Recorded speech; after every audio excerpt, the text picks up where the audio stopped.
আচ্ছা, আমি রেকর্ডিং শুরু করছি। তো এগুলো আশা করি মানে পারা যাবে। আমি এলআরজির অটোমেটেড কনস্ট্রাকশন ফার্স্ট ফলো বের করা, এটার ভালো আরেকটা কোশ্চেন আছে সামার 24-এ সম্ভবত, ওটা সলভ করে দিব। ওইটা করতে পেলে আই গেস 2 আর 3 ইজিলি সলভ করা যাবে। আর 4 নম্বরে যেটা, এটা আসলে কুইজেই দিয়েছিলাম, সো এই কুইজের কোশ্চেনগুলোর সলিউশন তো আমি দিয়ে দিয়েছি স্ল্যাক চ্যানেলে, সো ওটা দেখলেই এনাফ আশা করি।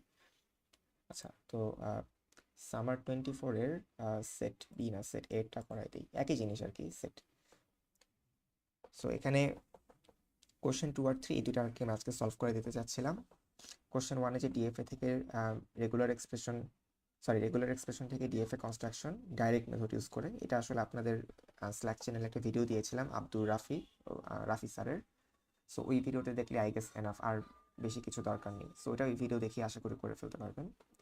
কোশ্চেন 4 হচ্ছে জাস্ট মানে এক্সপ্লেনেশন টাইপ, লেক্সিক্যাল অ্যানালাইজার পার্সারের মানে ইন্টারাকশন কিভাবে হয়।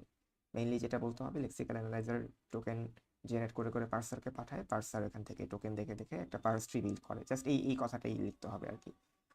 তো 2 আর 3 হচ্ছে মেইনলি সিমুলেশন বেসড। সো এই দুটো সলভ করে দিলে আশা করি আপনাদের মানে মিড টার্মের অনেক মানে অলমোস্ট বলা যায় 50%-এর মতো টপিকই কভার হয়ে যাবে। 50%-এরও বেশি, 60-70%-এ কভার হয়ে যাবে। আচ্ছা, তাহলে এইটাই আমি শুরু করি এখন। তাহলে আমাদের একটা পার্স এসএলআর গ্রামার দেওয়া আছে, আর সেটার এলআর0 অটোমেটন আর এসএলআর পার্স টেবিলটা কনস্ট্রাক্ট করা লাগবে। আচ্ছা, স্ক্রিন তো দেখা যাচ্ছে না, আমি এখন যে ড্রয়িং বোর্ডে এসেছি, এটা কি ক্লিয়ারলি ভিজিবল? জি স্যার। আচ্ছা, স্যার ক্লাস কি রেকর্ড হচ্ছে? হ্যাঁ ক্লাস রেকর্ড হচ্ছে। আর সেশনটা একটু ইন্টারেক্টিভ রাখার ট্রাই করতেছি, মানে আমি জাস্ট পড়ায় যাব। মানে মাঝে মধ্যে যদি কারো কোনো কিছু বুঝতে অসুবিধা হয় বা কোনো কোশ্চেন আসে, প্লিজ মানে ফিল ফ্রি টু আস্ক, মানে যতটুকু সম্ভব ইন্টারেক্টিভ যাতে রাখা যায় জিনিসটা। আচ্ছা, তো এটার জন্য আমাদের যদি এলআর0 অটোমেটনটা বানানো লাগে, আমাদের প্রথম কাজ কি, একটা গ্রামার দেওয়া আছে, সেটার এলআর0 অটোমেটন বানাতে বললো। প্রথম কাজটা কেউ বলতে পারবেন কি? T dash tends to T. Exactly, মানে এটাকে অগমেন্ট করে নিতে হবে, অগমেন্টেশনটা করতে হবে। তাহলে আমরা যেটা করতে পারি, আমাদের গ্রামারটাকে অগমেন্ট করে নিলাম। তাহলে 1 নম্বর রুল হবে টি প্রাইম ক্যান বি টি। তারপর 2 নম্বর রুলটা হচ্ছে টি ক্যান বি বিসি। 3 নম্বর রুলটা হচ্ছে, এগুলো জাস্ট আগেরগুলোই আমি এখানে লিখে দিচ্ছি।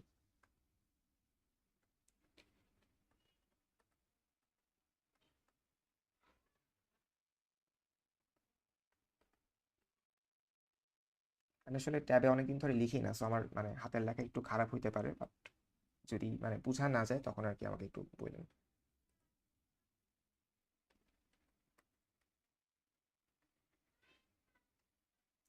আচ্ছা, তো আশা করি গ্রামারটা এখানে দেখা যাচ্ছে। সো এখানে আরেকটা জিনিস বলে রাখি, এখানে যে নাম্বারিংটা দেওয়া 1 2 3 4 5, এই নাম্বারিং এর সাথে আমাদের নাম্বারিং এর কোনো সম্পর্ক নেই। ওরা জাস্ট মানে কোশ্চেন এটা দিয়ে রাখছে, সো আমরা আমাদের সুবিধার্থে মানে যেভাবে ইজি হয় ওইভাবে নাম্বারিং করে নেব। তো আচ্ছা, তাহলে আমাদের ফার্স্টে যেটা করতে হবে, এটার যে আইটেম সেট, সেই আইটেম সেটগুলো জেনারেট করা লাগবে। তো প্রথম কাজটা হচ্ছে আমাদের গ্রামারটাকে অগমেন্ট করে নিলাম। আচ্ছা, এখন সেকেন্ড কাজ হচ্ছে আমরা একটা একটা সিম্বল ধরে ধরে শুরু করব। আমার ট্যাবটা ডিসকানেক্ট হয়ে গেছে। আচ্ছা, তো এখানে যে জিনিসটা ক্লিয়ার করে রাখতে চাচ্ছি, টি প্রাইম টি এগুলো এক একটা non terminal, T B C এগুলো একটা নন টার্মিনাল, ইন্ট এটা একটা টার্মিনাল, আই এন টি পুরোটা একটা সিঙ্গেল টার্মিনাল এখানে। এর জন্য এটা দেখবেন যে পুরোটা বোল্ড করে দেওয়া আছে। একইভাবে ফ্লোট এটা একটা সিঙ্গেল টার্মিনাল, নাম এটা একটা সিঙ্গেল টার্মিনাল। অনেকে এটা ভেবে ভুল করে না, এন ইউ এম তিনটা সেপারেট সেপারেট টার্মিনাল, ব্যাপারটা এরকম না। মানে বোল্ড যেগুলো করা আছে সেটা দিয়ে বোঝানো হচ্ছে পুরো জিনিসটা একটা সিঙ্গেল টার্মিনাল। তো এখানে একইভাবে লেফট ব্র্যাকেট রাইট ব্র্যাকেট নাম, এরা হচ্ছে এক একটা সেপারেট সেপারেট টার্মিনাল। তাহলে প্রথম কাজ হচ্ছে আমাদের আইটেমের সেটগুলো কনস্ট্রাক্ট করা। তো আইটেমের সেটগুলোর জন্য আমরা কি করতে পারি, তাহলে আমরা প্রথম একটা আইটেম সেট নেই, i0 ধরা যাক। i0-তে দিলাম আমি টি প্রাইম থেকে ডট টি। আচ্ছা, তো ডট মানে হচ্ছে এই পর্যন্ত আমি এখনো কোনো কিছু পার্সিং করি নাই। ডট যেহেতু লেফট মোস্ট পজিশনে আছে, লেফট মোস্ট পজিশনে থাকা মানে হচ্ছে আমি এখনো কোনো কিছু পার্স করতে পারি নাই, পার্সিং এর ইনিশিয়াল স্টেজে আছি। তো এটা হচ্ছে আমাদের কার্নেল আইটেমটা, একদম প্রথম রুলটা দিয়ে শুরু করলাম, এটা আমাদের কার্নেল আইটেম হবে। তো এরপরে কাজ হচ্ছে ডটটাকে যদি মানে ডটের ডান পাশে যে টার্মিনাল নন টার্মিনালটা আছে টি, ডটের ডান পাশে যে নন টার্মিনালটা টি, এইটাকে যদি এক্সপ্যান্ড করি তাহলে কি আসবে? টি ক্যান বি বিসি, একটাই যেহেতু, সো একটাই থাকবে আর কি। তো এখানে খেয়াল রাখতে হবে ডটটা যেহেতু টি এর বামে ছিল, টিকে যদি আমি এক্সপ্যান্ড করে বিসি দিয়ে রিপ্লেস করে দিই, এই ডট যেটা এটা তো বিসির বামেই থাকবে, বিসির তো ডান পাশে সরে যাবে না, সো ডটটা স্টিল এখানে বাম পাশেই দিয়ে রাখলাম। সো এই জিনিসটা আশা করি ক্লিয়ার হয়েছে। তো এখন কাজ হচ্ছে ডটের ইমিডিয়েট ডানে কে আছে? বি, তাহলে বি কে এক্সপ্যান্ড করলে কি হবে? ইন্ট, আমরা চাইলে এখানে এভাবে লিখতে পারি যেহেতু দুইটা রুল আছে ইন্ট আর ফ্লোটের জন্য, বাট আসলে আসলে মানে আইটেম সেটে এভাবে দাগ দিয়ে লেখা হয় না, যেটা করা হয় প্রত্যেকটা আলাদা আলাদা লেখা হয়। তো এক্সামে জিনিসটা একটু খেয়াল রাখেন, আইটেম সেটগুলোতে এরকম দাগ দিয়ে যাতে লেখা না হয়, প্রত্যেকটা আলাদা আলাদা থাকবে। আর বি থেকে ডট ইন্ট, বি থেকে ডট ফ্লোট, এখানে কি আর এক্সপেনশনের কিছু আছে নাকি শেষ? কি মনে হয়? ইন্টকে কি আর এক্সপ্যান্ড করা যাবে? ফ্লোটকেও এক্সপ্যান্ড করা যাবে? না। আচ্ছা, তাহলে আমাদের এক্সপ্যানশনটা শেষ। তাহলে এটা হচ্ছে আমাদের কার্নেল আইটেম ছিল, আর বাকিগুলো ছিল নন কার্নেল আইটেম। এগুলো হচ্ছে সব নন কার্নেল, আর ওই যে ব্লু বক্স করা সেটা হচ্ছে কার্নেল। আর এই পুরো জিনিসটা মিলে হচ্ছে আমাদের i0 অটোমেটনটা কমপ্লিট হয়ে গেল। আচ্ছা স্যার, সি কে করলাম না। সিকে কেন করব বলেন? ডট, যেটা ডটের ডট ইমিডিয়েট ডান পাশে কি তো আছে? বিসির সাইড। আচ্ছা, আমরা শুধু বি। খালি বি এর জন্য করব, যেটা ডটের সাথে একদম অ্যাডজাসেন্ট তাকে খালি আমরা এক্সপ্যান্ড করব। বুঝতে পেরেছেন? মানে ওইটা পরে আসবে, সামনে যখন আমরা ডটটাকে এক পজিশন ধরে ধরে মুভ করবো তখন সি এর এক্সপেনশনটা আসবে, সিটা এখানে আসবে না। এখানে জাস্ট খেয়াল রাখতে হবে প্রত্যেকটা আইটেম সেটে ডটের যে একদম অ্যাডজাসেন্ট নন টার্মিনাল যেটা, সেটাকে আমরা খালি এক্সপ্যান্ড করব। তাহলে আমাদের i0 অটোমেটনের সেটটা কমপ্লিট হয়ে গেল।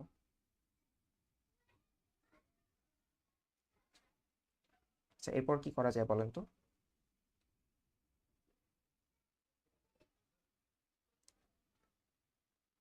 আই থিঙ্ক এরপর I1। হ্যাঁ, এক্স্যাক্টলি। তো ধরা যাক এই ডটটা যদি এক ঘর ডানে মুভ করে, আমরা যেটা করবো প্রত্যেকটা রুল ধরে ধরে যাব, এরপর ডটটাকে এক ঘর ডান পাশে মুভ করাবো। সো ডটটা যদি এক ঘর ডানে মুভ করে তাহলে আমরা কার উপর দিয়ে ডটটাকে মুভ করলাম? টি। টি এর উপর দিয়ে। তাহলে এইটা মানে হচ্ছে টি কে আমরা সাকসেসফুলি পার্স করতে পেরেছি। ডটটাকে যে সিম্বলের উপর দিয়ে মুভ করাচ্ছি তার মানে হচ্ছে ওই সিম্বলটাকে আমরা সাকসেসফুলি পার্স করতে পেরেছি। তাহলে যদি এরকম হয় তাহলে আমরা একটা অ্যারো দিতে পারি।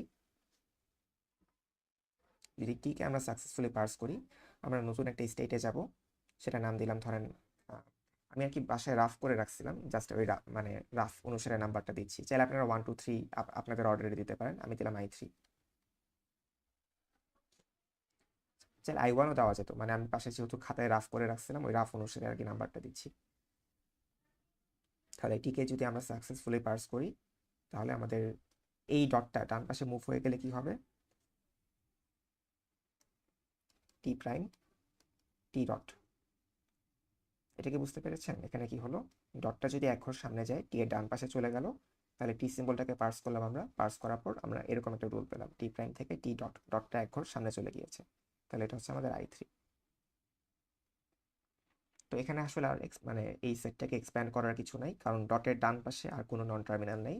সো i3 ক্লোজারটাও কমপ্লিট। আর এখানে আরেকটা জিনিস খেয়াল রাখতে হবে, আমাদের গ্রামারে একদম শুরুর যে স্টার্ট সিম্বল এটা কি ছিল? টি প্রাইম থেকে টি।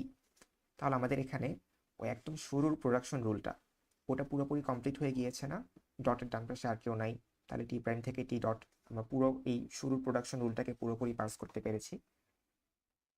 তাহলে এটা আমাদের অ্যাকসেপ্টিং, মানে এখান থেকে একটা আউটগোয়িং অ্যারো যাবে। তার মানে এই অবস্থায় মানে i3-তে থাকার পর আমরা যদি কোনো ডলার দেখি, ডলার মানে হচ্ছে এন্ড অফ দ্য ইনপুট, আমাদের পার্সেন্টটা কমপ্লিট, আমরা অ্যাকসেপ্ট করতে পারি। এটা কি বুঝতে পেরেছেন এখানে কি করলাম? জি স্যার। আচ্ছা, তাহলে আমরা জাস্ট টি প্রাইম থেকে ডট টি এটার জন্য এই i3 লিখলাম।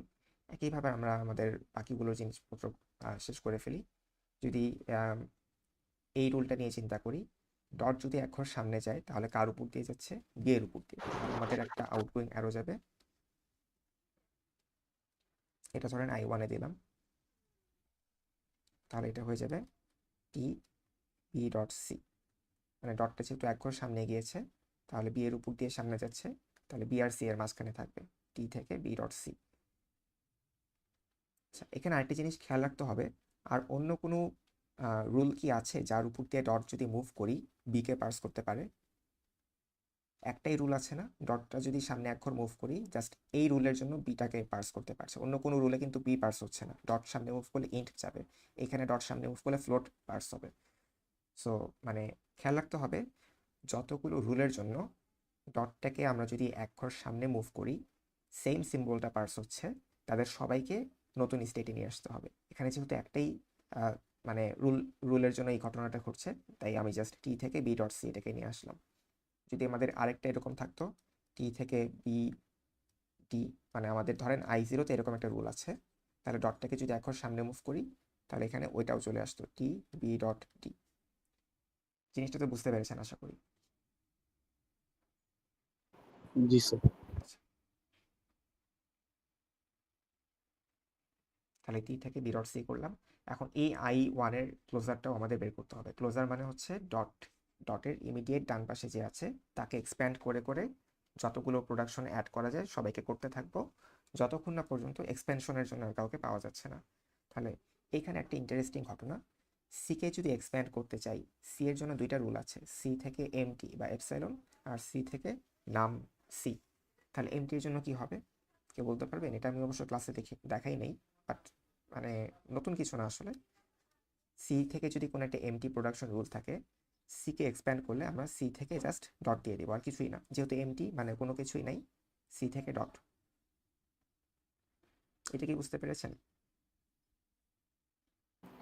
মানে এপসাইলন থাকলে আর লেখার দরকার নাই। হ্যাঁ, এপসিলন থাকলে লেখার দরকার নেই। এখানে আসলে রুলগুলো দিয়ে কি বোঝানো হচ্ছে? রুলগুলো দিয়ে বোঝানো হচ্ছে আমি এখানে কোন রিডাকশনটাকে কমপ্লিট করব, সি থেকে ডট। এটা মানে কি? স্যার একটা এমটি স্ট্রিং ও সি হতে পারে রিডাকশন হিসেবে। এক্স্যাক্টলি, মানে কোনো কিছু না পেলেও আমি একটা এমটি স্ট্রিংকে সিতে রিডিউস করতে পারি, এই জিনিসটাই বোঝানো হচ্ছে। সো যেটা করা হয় সাধারণত, মানে i3 ক্ষেত্রে টি প্রাইম থেকে টি ডট, ডটটা একদম ডান পাশে ছিল। এখানেও i1 এর ক্ষেত্রে টি থেকে বি ডট সি, ডটটা কিন্তু একদম ডান পাশে নেই, ডটের ডান পাশে সি আছে। বাট সি এর ক্ষেত্রে আমরা বলতে পারি ডটটা একদম রাইট মোস্ট পজিশনে, কারণ এখানে তো আর কোনো সিম্বল নাই। তো এরকম রুলগুলোকে সাধারণত একদম মানে উপরে লেখা হয় সি রে, মানে রিডাকশন রুলগুলোকে i1 এর শুরুতে লেখা হয়। বা চাইলে এখানেও লিখতে পারেন, সমস্যা নেই। মানে আমি যেটা বলতে চাচ্ছিলাম, টি থেকে বি ডট সি এটাকে এখানে না লিখে আমরা যেটা লিখি সি থেকে ডট টি থেকে বি ডট সি। সো মানে এই জিনিসটাকে উপরে লিখলে যেটা সুবিধা, কখন কোন স্টেটে কোন রিডাকশনটা পারফর্ম করতে হবে সেটা আর কি বুঝতে একটু ইজি হয়। বাট মানে বোথার ওকে, মানে এমন না যেটা একদম হার্ড অ্যান্ড ফিক্সড কোনো রুল। সো এই ক্ষেত্রে কোনো সমস্যা নেই, আমি অ্যাজ ইট ইজ আগেরটার মতোই রাখছি। বাট স্যার ওইটা উপরে দিলে ওই যে কালার করা লাগে যে কার্নেল কোনটা, ওই জিনিসটা সমস্যা হলো না?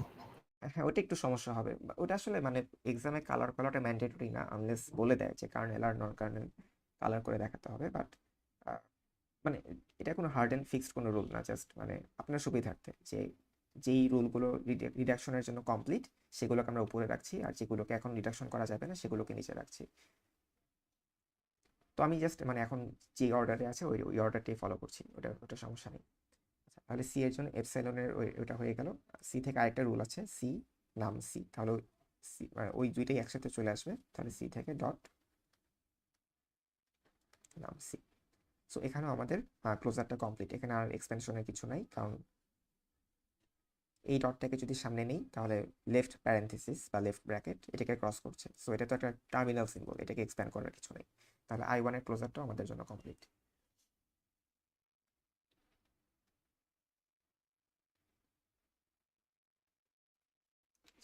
এখন আমাদের যেটা করতে হবে, বাকি যে দুটো রুল আছে বি থেকে ডট ইন্ট আর বি থেকে ডট ফ্লোট, তাদের জন্য জিনিসটা কম্পিউট করে ফেলা। তাহলে আমি যদি ডটটাকে এক ঘর সামনে নেই, আমি এই ইন্ট এই টার্মিনালের উপর দিয়ে যাচ্ছি, তাহলে আমাদের একটা আউটগোয়িং অ্যারো আসবে ইন্টের জন্য, আর এখানে আসবে বি থেকে ইন্ট ডট, আর এটা ধরে নাম দিলাম i4। আমি জাস্ট আমার মতো করে একটা নাম্বারিং দিচ্ছি, তাহলে i4 এর স্টেটটাও কমপ্লিট। আর একইভাবে এই ফাইনাল যে রুলটা, এখানে ডটটাকে যদি এক ঘর সামনে নিই তাহলে আসবে বি থেকে ফ্লোট ডট, তাহলে ফ্লোটকে আমরা পাস করতে পারছি করে পাচ্ছি, ধরা যাক I2।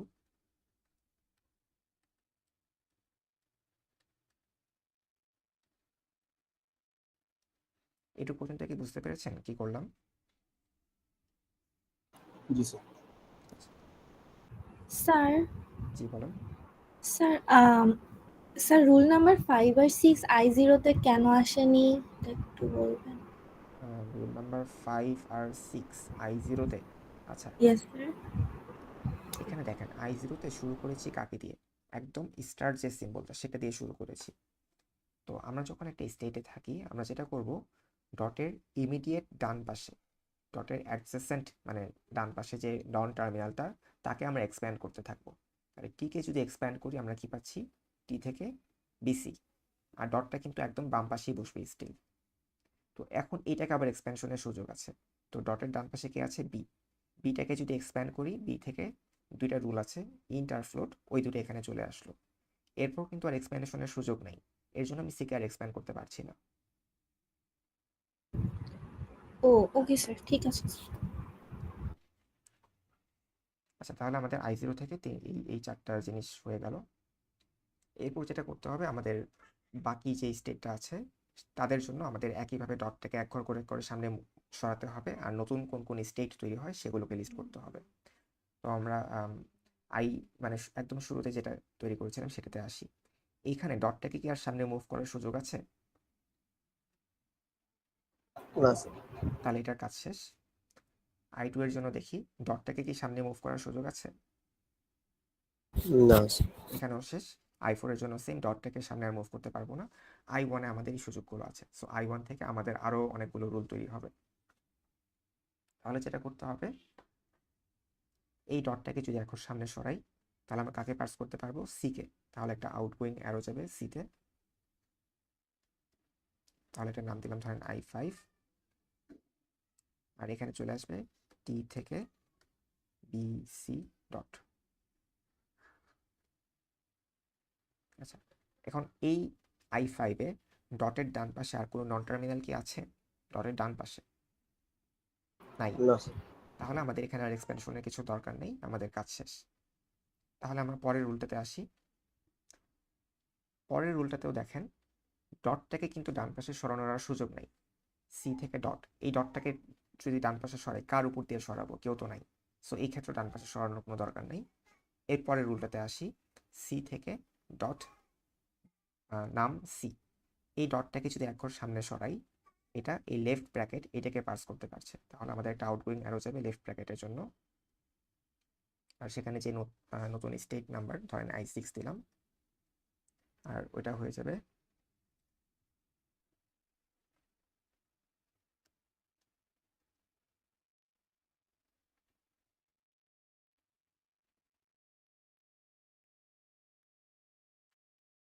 সি থেকে ব্র্যাকেট ডট নাম রাইট ব্র্যাকেট সি। যেহেতু আমরা ডটটাকে লেফট ব্র্যাকেটের উপর দিয়ে মুভ করেছি, নতুন স্টেটে ওই ডটটা লেফট ব্র্যাকেটের পরে চলে আসবে, আর ডান পাশে যেগুলো আগে ছিল ওই জিনিসগুলোই থাকবে।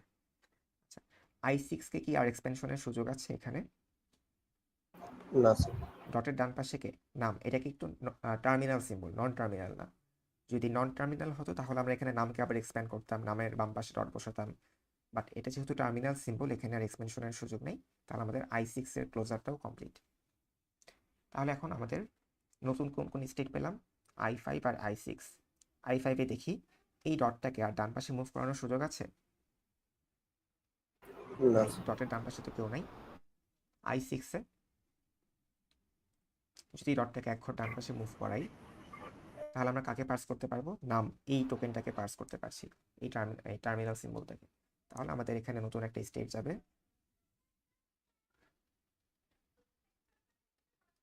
যদি নামকে পার্স করতে পারি আমাদের নতুন যে রুলটা অ্যাড হবে, সি থেকে নাম ডট সি, আর এটা ধরেন নাম দিলাম I7।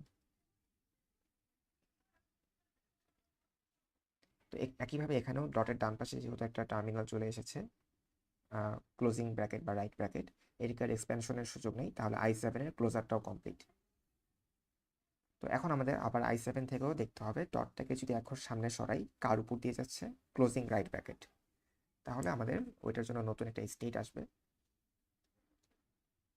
যদি রাইট ব্র্যাকেটটাকে পাস করতে পারি আমাদের আসবে সি থেকে নাম, ডটটা এখানে চলে আসবে, এরপর সি, এটার নাম দিলাম ধরেন i8। আচ্ছা, এখন i8 এ কিন্তু আমাদের এক্সপ্যানশনের সুযোগ আছে, ডটের ডান পাশে একটা নন টার্মিনাল সি। সো এই সিটাকে আবার এক্সপ্যান্ড করতে হবে। তো সিটাকে এক্সপ্যান্ড করার সময় আমরা কি দেখেছিলাম, দুইটা রুল ছিল, সি থেকে এমটি রুল আর সি থেকে ব্র্যাকেট নাম ব্র্যাকেট সি। তাহলে সিটাকে যদি এক্সপ্যান্ড করি তাহলে এমটি রুলের জন্য সি ডট আসবে, আর লাস্টে যেটা ছিল ওইটাকে যদি এক্সপ্যান্ড করি সি থেকে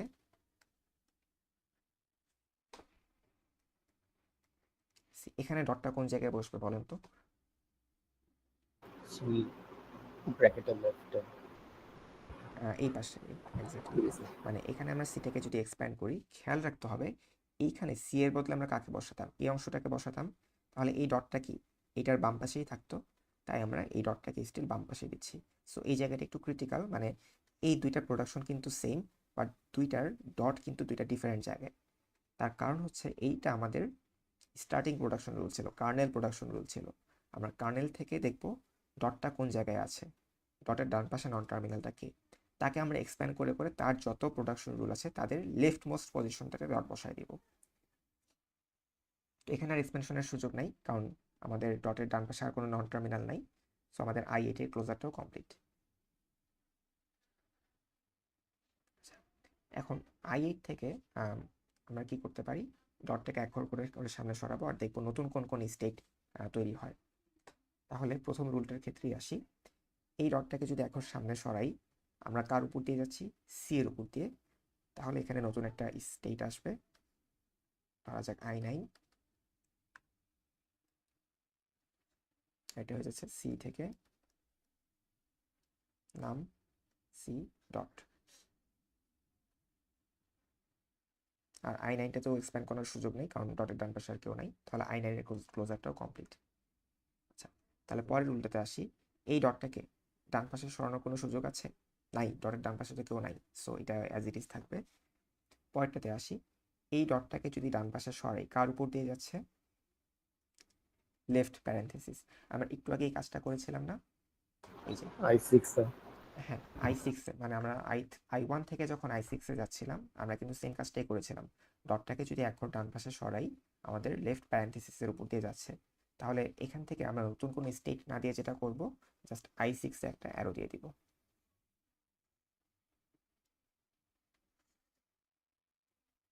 আর এর ওখানে আমরা লেফট প্যারেন্থেসিসটা দিয়ে দিলাম।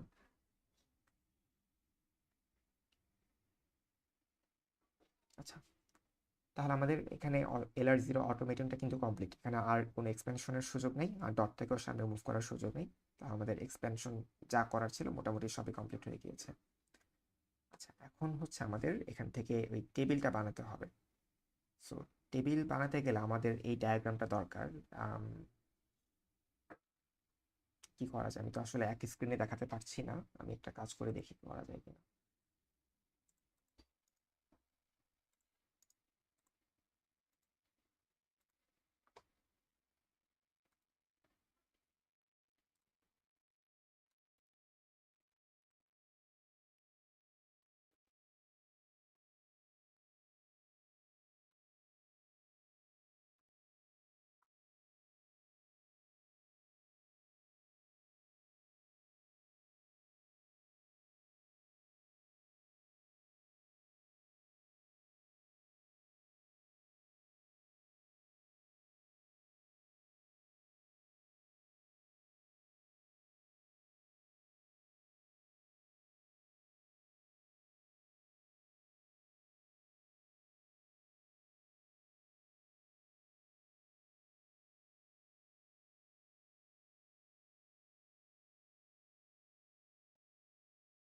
লেখাটা একটু ছোট, বাট আসলে কিছু করার নেই, মানে এক স্ক্রিনে সবকিছু ফিট করা একটু ডিফিকাল্ট।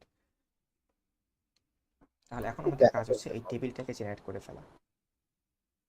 আচ্ছা, আমাদের কোশ্চেন আসলে কি চেয়েছিল সেটা একটু দেখি। আমাদের ফার্স্টে LR0 অটোমেটন আঁকতে বলেছে, আমরা LR0 অটোমেটনটা আঁকলাম। এরপর যেটা বলেছি SLR পার্স টেবল। সো আমরা সরাসরি SLR পার্স টেবল তো বানাতে পারবো না, আমাদের ফার্স্টে যেটা করতে হবে, এই যে LR0 অটোমেটনটা করলাম,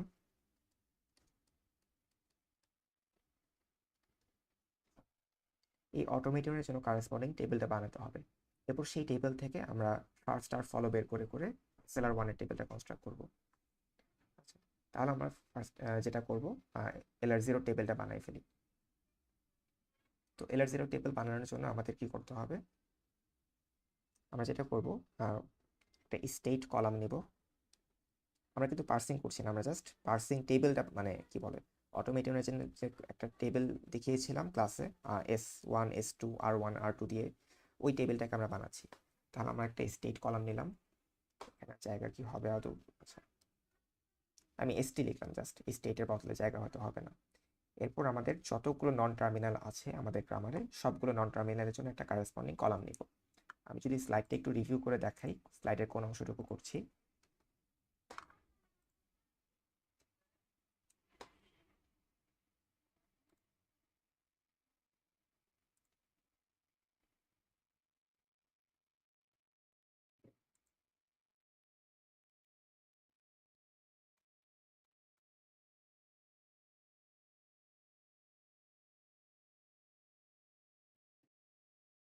যে আমরা LR0 অটোমেটন থেকে একটা টেবিল যে বানিয়েছিলাম, এই অটোমেটেড ডায়াগ্রামটা আমরা একটু আগে কনস্ট্রাক্ট করলাম। এখন আমাদের এই টেবিলটা বানাতে হবে, স্টেট অ্যাকশন গো টু। তাহলে আমাদের এই কাজগুলো আর কি করা লাগবে। তাহলে স্টেট নিলাম, তো আমাদের খেয়াল রাখতে হবে অ্যাকশন যে কলামটা ছিল, অ্যাকশন কলামের মধ্যে জাস্ট টার্মিনাল সিম্বলগুলো ছিল। এই গ্রামারের ক্ষেত্রে ID plus star, left parenthesis right parenthesis dollar, আর গো টুর ক্ষেত্রে নন টার্মিনালগুলো ছিল। সো কখন অ্যাকশন আর কখন গো টু, এই দুটার ডিস্টিংশন ক্লাসে বলেছিলাম, আর আমাদের এই ক্ষেত্রে আপাতত দরকার নেই। আমরা জাস্ট মানে টেবিলটাকে যত সিম্পলি দেখানো সম্ভব ওইভাবেই করে ফেলছি। তাহলে আমরা নন টার্মিনালগুলোকে লিখে ফেলি। আমি কালার ডিফারেন্ট রাখি যাতে বুঝতে ইজি হয়। ইন্ট ফ্লোট লেফট প্যারেন্থেসিস নাম রাইট প্যারেন্থেসিস ডলার, এগুলো হচ্ছে আমাদের সব টার্মিনাল সিম্বলগুলো। তাহলে টার্মিনালগুলোর জন্য আমরা বলছি অ্যাকশন। আর আমাদের একটা গো টু কলাম লাগবে। গো টু কলামে কি থাকবে, জাস্ট যে নন টার্মিনালগুলো আছে, টি নন টার্মিনাল এখানে কি কি আছে, টি প্রাইম টি বি সি, এই কয়টাই আছে। তাহলে এই কয়টা নন টার্মিনাল গো টু কলামে চলে আসবে।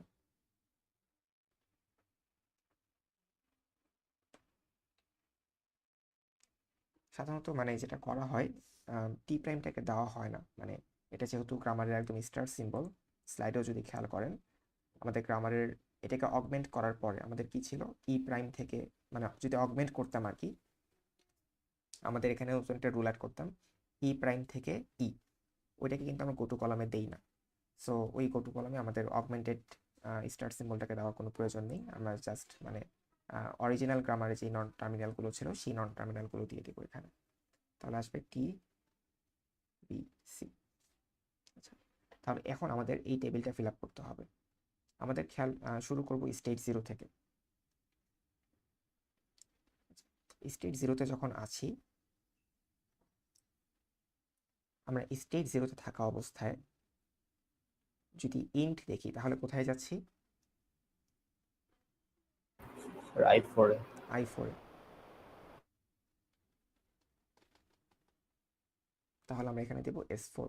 স্টেট 0-তে থাকা অবস্থায় যদি ইন্ট দেখি তাহলে আমরা এখানে দেব S4, মানে শিফট টু 4। আমরা একটা সিম্বল আমাদের সিম্বল স্ট্যাক থেকে পুশ করে আমাদের ওই ইনপুট থেকে একটা সিম্বল পুশ করে সিম্বল স্ট্যাকে নিয়ে আসবো, আর স্টেট 4-কে আমাদের স্টেট স্ট্যাকে পুশ করব। S4 বলতে এই জিনিসটাই বোঝানো হচ্ছে। একইভাবে আমি যদি 0-তে থাকা অবস্থায় ফ্লোট দেখি তাহলে আমি কোথায় যাচ্ছি, i2-তে। তাহলে ফ্লোটের এখানে আসবে S2। 0-তে থাকা অবস্থায় লেফট প্যারেন্থেসিস নাম রাইট প্যারেন্থেসিস ডলার, এই কোনোটার জন্যই কোনো আউটগোয়িং অ্যারো নাই, সো এখানে কোনো কিছু থাকবে না, এমটি স্পেস থাকবে। তো 0-তে থাকা অবস্থায় যদি আমরা এরকম কোনো সিম্বল দেখি, লেফট প্যারেন্থেসিস নাম রাইট প্যারেন্থেসিস ডলার, তার মানে হচ্ছে আমাদের একটা সিনট্যাক্স এরর হয়েছে, সো এগুলো ব্ল্যাঙ্ক থাকবে। আচ্ছা, 0-তে থাকা অবস্থায় টি দেখলে আমি কই যাচ্ছি, 3-তে। তাহলে টি এর জন্য এখানে স্টেট 3। এখানে কিন্তু S3 লিখলাম না, এখানে জাস্ট 3 লিখলাম। 3 লেখার কারণ হচ্ছে আমাদের মানে, আচ্ছা আমি পার্সিংটা দেখানোর সময় তখন জিনিসটা একটু ক্লারিফাই করা যাবে, এখন আর বলছি না। মানে গোটুর ক্ষেত্রে আমরা এস বা আর কোনোটাই দিই না, জাস্ট মানে স্টেক নাম্বারটাকে দিয়ে দিই। আর i0 থেকে যদি আমরা b দেখি তাহলে আমরা যাচ্ছি i1-এ, তাহলে এখানে দিলাম 1। তাহলে 0-র জন্য আমাদের এই জিনিসটা কমপ্লিট হয়ে গেল। এখন আমাদের স্টেট 1-এর জন্য কাজটা করা লাগবে।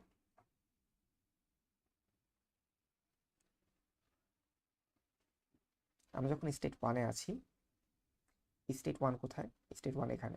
স্টেট 1 থেকে আমরা ইন্ট, ফ্লোট এগুলোর জন্য কোনো আউটগোয়িং অ্যারো নাই। আমরা যদি লেফট প্যারেন্থেসিসটা দেখি, আমরা যাচ্ছি S6-এ, তাহলে এখানে আসবে S6। রাইট প্যারেন্থেসিসের জন্য কোনো অ্যারো নাই, নামের জন্য কোনো অ্যারো নাই। আর যদি স্টেট 1 থেকে আমরা সি দেখি, তাহলে সি দেখলে আমরা যাচ্ছি স্টেট 5-এ, তাহলে এখানে 5 আসবে।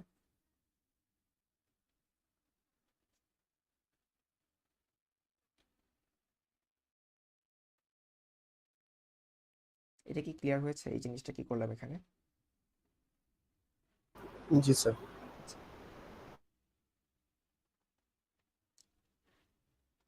আচ্ছা স্যার, আমরা যদি i3 i4 এগুলা নিজের ইচ্ছা মতো দেই তাহলে একটু তো ডিফারেন্ট হবে এটা হ্যাঁ, থেকে, যে একটু এটাই শুরুতে brainstorm- বলেছিলাম, i3 i1 i2 এটা আপনাদের ইচ্ছা মতো দিতে পারেন। আমি খাতায় মানে আপনাদের কনসালটেশন শুরু করার আগে তাহলে বাসায় রাফ স্টেট করছিলাম। গুলা ডিফারেন্ট হবে।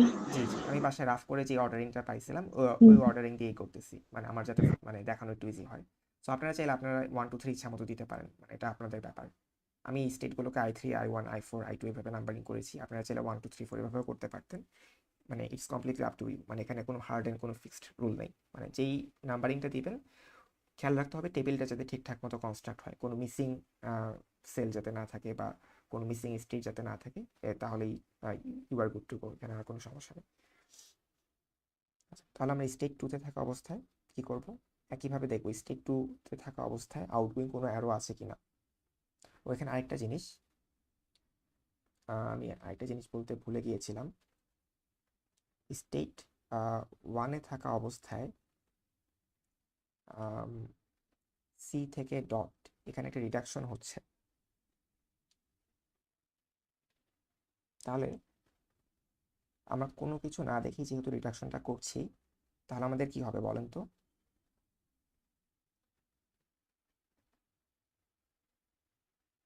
আমরা কিন্তু LR0 টেবিল বানাচ্ছি, এখন আমরা এখানে SLR1-এ যাই নাই। স্যার সি আর থেকে ডট, 5 বসে যাচ্ছে। হ্যাঁ, সি থেকে ডট, এটা কত নম্বর রুল? 5 number rule.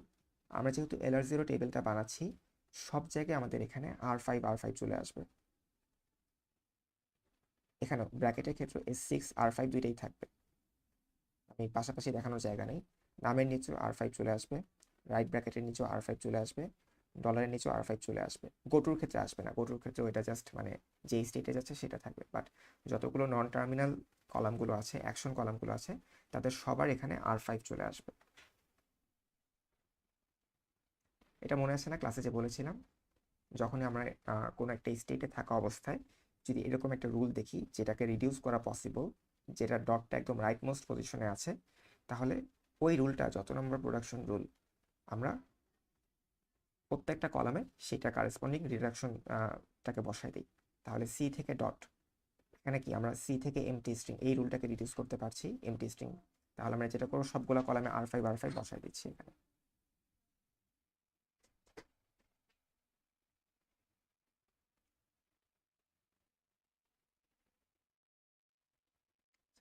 এখন 2 নাম্বার স্টেটে থাকা অবস্থায় দেখতে হবে এটার জন্য কোনো আউটগোয়িং অ্যারো আছে নাকি।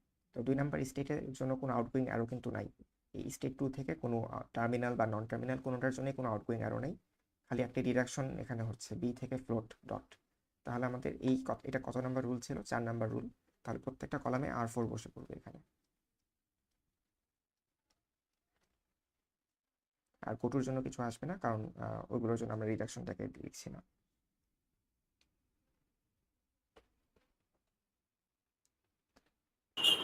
স্যার এই পার্টটা আরেকবার বোঝাতে হবে। আচ্ছা, এই 2 নাম্বার স্টেটে থাকা অবস্থায়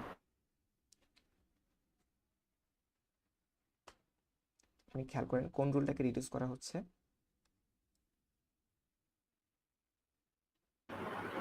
আমি যখন স্টেট 2-তে আছি, আমি ডটটা একদম রাইট মোস্ট পজিশনে আছে না, জি স্যার। তাহলে আমরা বি থেকে ফ্লোট এই প্রোডাকশন এইটা দিয়ে একটা রিডাকশন পারফর্ম করতে পারবো এই রুল দিয়ে। এটা কত নম্বর রুল? 4 নম্বর রুল না? 4 নম্বর রুল। তাহলে এই 2 নম্বর স্টেটে থাকা অবস্থায় আমাদের অ্যাকশন কলামে যতগুলো টার্মিনাল সিম্বল আছে সবার আন্ডারই আমি R4 বসায় দিব। ওই ক্লাসে যেটা দেখিয়েছিলাম যে এরকম অল R2 অল R4 ওই কাজগুলো করছি এখানে। স্যার এসএলআর টেবিলে আমরা সিলেক্টিভ কিছু জায়গায় না রিডিউস এটা বসে। আমরা এখন LR0 টেবিলটা বানাচ্ছি। SLR তো সরাসরি বানাতে পারবো না। LR0টা বানাই তারপর আমি SLR দেখাচ্ছি। এটা জাস্ট আপনাদের মানে বোঝানোর সুবিধার্থে। তো আপনারা যদি সরাসরি SLRটা কম্পিউট করতে চান আপনাদের ফার্স্ট আর ফলো ফার্স্টে মানে ওইগুলো বের করে নিতে হবে, এরপর SLR টেবিলটা বানাতে হবে। বাট আমি জাস্ট মানে স্টেপ বাই স্টেপ আগাচ্ছি যাতে আপনাদের বুঝতে একটু জিনিসটা ইজি হয়। এরপর SLR টেবিলটা বানাবো। LR0 টেবিলটা কনস্ট্রাক্ট হয়ে গেলে এরপর SLR এটাতে যাচ্ছি আমরা। আচ্ছা, 3 নাম্বার স্টেটে থাকা অবস্থায় আমরা কি করব?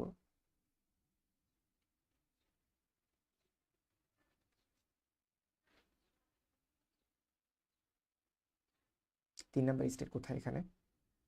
I3 একদম উপরে যেটা। তো 3 নাম্বার স্টেটে থাকা অবস্থায় টি প্রাইম থেকে টি ডট একদম 1 নাম্বার যে রুলটা সেইটাতে আমরা রিডাকশনটাকে করছি। সো এখানে তাহলে সবগুলো কলামেই টি প্রাইম থেকে টি ডট এইটা চলে আসবে। আমি সবগুলোতে না লিখে জাস্ট ড্যাশ দিয়ে বোঝাচ্ছি সবগুলো কলামেই আছে। আর একই সাথে ডলারের জন্য একটা আউটগোয়িং অ্যারো আছে, ডলার পেলে আমি অ্যাকসেপ্টিং স্টেটে চলে যাব।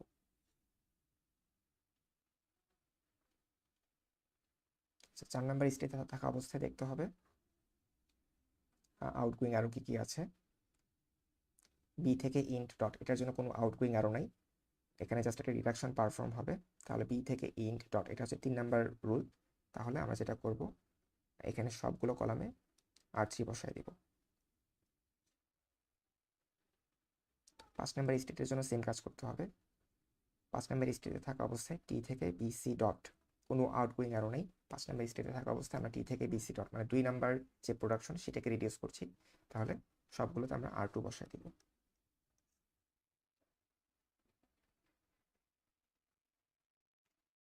একইভাবে 6 নাম্বার স্টেজে থাকা অবস্থায় আমাদের দেখতে হবে কি কি এখানে কোনো আউটগোয়িং আরও আছে নাকি। স্টেজ 6-এ দেখি নামের জন্য একটা আউটগোয়িং আরও আছে, আমরা যাচ্ছি S7-এ। তাহলে নাম কলামটাতে আমরা এখানে লিখে দিব S7। স্টেজ 6-এ কোনো রিডাকশন কি পারফর্ম হচ্ছে?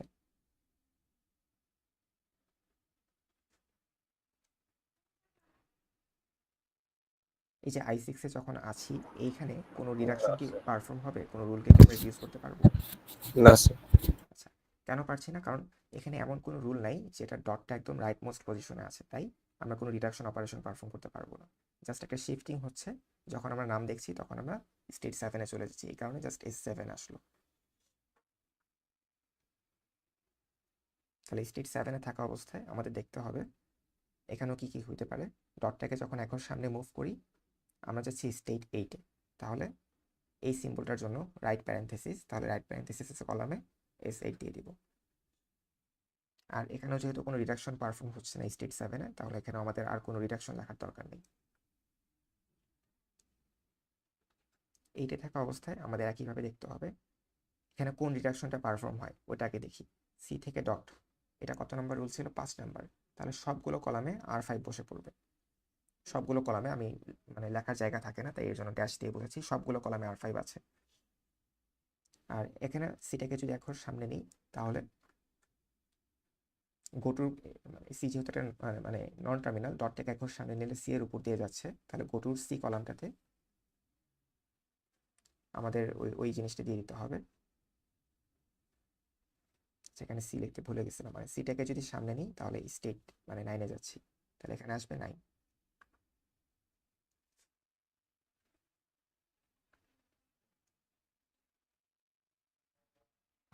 স্যার একটা কোয়েশ্চেন ছিল। জি বলেন। স্যার 3 নাম্বার সিটে কি ওখানে কি শিফট রিডিউস কমপ্লিট হবে R1 আর অ্যাকসেপ্টের জন্য? 3 নাম্বার স্টেটে আমাদের শিফট রিডিউস কমপ্লিট হচ্ছে, সরি 1 নাম্বার স্টেটে। আর 3 নাম্বার স্টেটেও হচ্ছে R1 আর ডলারের জন্য একটা শিফট রিডিউস কমপ্লিট হচ্ছে এখানে। বাট এই ক্ষেত্রে আমরা যখন জি জি বলছেন স্যার স্লাইডে তো স্যার মানে রিডাকশনটা দেখানো নাই, শুধু অ্যাকসেপ্টের শিফট করা। স্যার আচ্ছা 1 নাম্বার স্টেটে আচ্ছা হ্যাঁ, এখানেও আসলে রিডাকশনটা দেখানো উচিত, মানে আমি হয়তো দিতে ভুলে গেছি। অল এখানে কত হবে, অল আর এখানে অবশ্য না দেখানোর একটা কারণ আছে, মানে ই প্রাইম থেকে ই ডট এইটাকে ওরা ওদের রুলের মধ্যে ধরে নেই, মানে 1 2 3 যখন নাম্বারিং করেছিল তখন মানে একদম যে অগমেন্টেড যে নতুন একটা রুল অ্যাড করেছে ই প্রাইম থেকে ই ডট, সেটাকে আর কি ওরা রিডাকশনের মধ্যে কনসিডার করে নেই। মানে সো এটা এটা আসলে না করলেও চলে, মানে হ্যাঁ ঠিক ঠিক বলেছেন একদিক দিয়ে। এখানে আসলে আমরা মানে R1 না দিলেও পারি, মানে অগমেন্টেড যে রুলটা সেটাকে আসলে আমাদের রিডিউস করার দরকার নেই, ওই রুল পর্যন্ত চলে আসতে পারা মানে কি আমাদের পার্সিংটা অলমোস্ট কমপ্লিট। সো এখানে আসলে অ্যাডিশনাল করে রিডাকশন পারফর্ম করে লাভ নেই। সো এখানে R1 দিয়ে লাভ নেই আসলে। জি স্যার। তাহলে স্টেট 8 এ থাকা অবস্থায় আমরা যেটা দেখলাম, সি থেকে ডট 5 নাম্বার রুল দিয়ে রিডিউস করতে পারছি, তাহলে সবগুলো কলামে R5 বসবে। আর একইভাবে আমরা যখন ডটটাকে এক ঘর সামনে নিচ্ছি, সি এর উপর দিয়ে যাচ্ছি, তাহলে সিটাকে দেখলে আমরা কই যাচ্ছি, সিকে দেখলে স্টেট 9-এ যাই, তাহলে ওই কারেসপন্ডিং সি এর কলামে 9 বসলো। আর একইভাবে স্টেট 9-এর জন্য আমাদের সেম কাজটা করা লাগবে। স্টেট 9-এ আমাদের এখানে কোনো আউটগোয়িং অ্যারো নাই। আচ্ছা আরেকটা জিনিস, স্টেট 8-এ থাকা অবস্থায় আমি যদি লেফট ব্র্যাকেট দেখি, মানে ওপেনিং ব্র্যাকেটটা, সেটা দেখলে স্টেট 6-এ যাচ্ছি, তাহলে এখানে আমাদের S6 বসাতে হবে।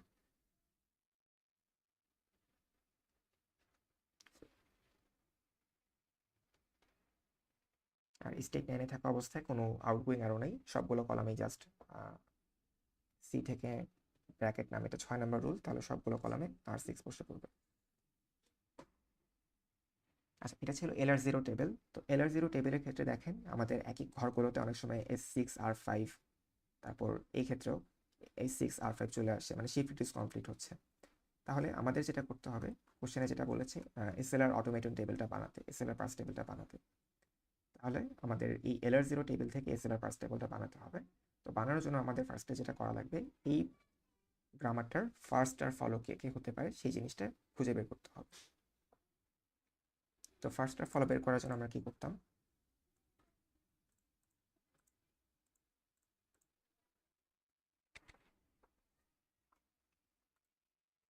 আমাদের এই গ্রামারটার স্টার সিম্বল যে, তার কলামে একটা ডলার বসাতাম।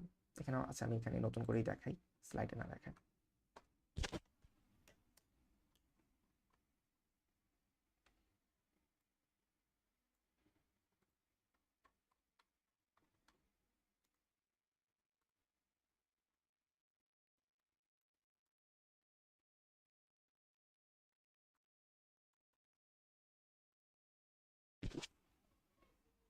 তাহলে আমাদের স্টার সিম্বল হচ্ছে টি প্রাইম, তারপর টি, এরপর বি, এরপর সি। আমরা সেখানে ফলো বের করছি। তো ফলো বের করার আগে আমাদের শুরুতে ফার্স্ট গুলো বের করে নিতে হবে। ফার্স্ট বের করা তো একদম ইজি। ফার্স্ট টি প্রাইম, এটাকে আমরা লিখতে পারি ফার্স্ট টি প্রাইম হচ্ছে ফার্স্ট টি হবে, যেহেতু দুইটার শুরুতেই একই জিনিস আছে। তাহলে ফার্স্ট টি মানে কি, first B, first B, first বিতে কি আছে, ইন্ট আছে আর ফ্লোট আছে। বি থেকে যেহেতু দুইটা রুল, তাহলে ইন্ট আর ফ্লোট ফার্স্ট বিতে চলে আসলো। তাহলে first T prime, first T, first B, তিনটার জন্যই সেম ইন্ট আর ফ্লোট থাকবে। এরপর কাজ হচ্ছে আমাদের বাকি সিম্বলগুলো বের করে ফেলা। টি প্রাইম গেল, টি গেল, বি গেল, বাকি আছে সি। তাহলে ফার্স্ট সি যদি দেখি, সি নিচে যেহেতু এমটি মানে এপসিলন প্রোডাকশন ডিরাইভ করে, তাহলে এখানে এপসিলন চলে আসবে। আর এখানে সি এর ফার্স্টে কি আছে, লেফট প্যারেন্থেসিস, তাহলে লেফট প্যারেন্থেসিসটা চলে আসলো। এই ফার্স্ট বের করা তো বুঝতে পেরেছেন সবাই নাকি? জি স্যার। স্যার আমি যদি নিচ থেকে উপরে যাই তাহলে তো সমস্যা নেই। হ্যাঁ নিচ থেকে উপরে গেলেও সমস্যা নেই, বাট উপর থেকে নিচে গেলে যেটা সুবিধা একটা, সেটা হচ্ছে দেখবেন যে অনেকগুলো এরকম মানে নন টার্মিনালের ফার্স্ট সেট ইকুয়াল ইকুয়াল দিয়ে দিয়ে মানে মার্জ করে ফেলা যায়, প্রত্যেকটা আলাদা আলাদা করে করা লাগে না। নিচ থেকে উপরে গেলে হয়তো আপনাদের প্রত্যেকটা আলাদা আলাদা নতুন করে করে বের হইতো, মানে উপর থেকে নিচে গেলে কষ্ট একটু কম হয় আর কি, এটাই। আচ্ছা স্যার। আচ্ছা এখন আমাদের ফলো সেটটাকে বের করতে হবে। আমার ফলো বের করার নিয়মটা কি ছিল, টি প্রাইম আমাদের স্টার সিম্বল যেটা, সেটার কলামে আমরা ডলার বসাতাম। এরপর আমরা যেটা করতাম, প্রত্যেকটা প্রোডাকশন ধরে ধরে আগাইতাম। যতগুলো প্রোডাকশনের ডান পাশে মোর দেন ওয়ান সিম্বল আছে, তাহলে 1 নাম্বার প্রোডাকশনের ডান পাশে খালি একটা সিম্বল টি, এখানে আমার কোনো কাজ নেই। 2 নাম্বার প্রোডাকশনের ডান পাশে দুইটা সিম্বল আছে বি আর সি। এরকম যতগুলো প্রোডাকশন আছে মোর দেন ওয়ান সিম্বল, তাদেরকে ধরে ধরে আগাইতাম। এখন আমরা কি দেখতেছি, বি আর সি আছে, বি এর ইমিডিয়েট ডান পাশে কে সি, তখন আমরা বলি বি এর ফলোতে সি এর ফার্স্টে যারা আছে তারা সবাই আসবে। ফলো মানে হচ্ছে একটা নন টার্মিনালের ইমিডিয়েট ডান পাশে কোন কোন সিম্বল অ্যাপিয়ার করতে পারে, কোন কোন টার্মিনাল সিম্বল আসতে পারে। তাহলে বি এর ইমিডিয়েট ডানে কে আছে, সি, তাহলে সি এর ফার্স্টে যারা যারা বসতে পারে সেগুলি বি এর ফলোতে আসবে। তাহলে আমরা ফলোতে সাধারণত এপসিলন রাখি না, তাহলে বি এর ফলোতে আমরা জাস্ট সি এর ফার্স্টে যেটা ছিল লেফট প্যারেন্থেসিস সেটা আমরা বসাই দিলাম।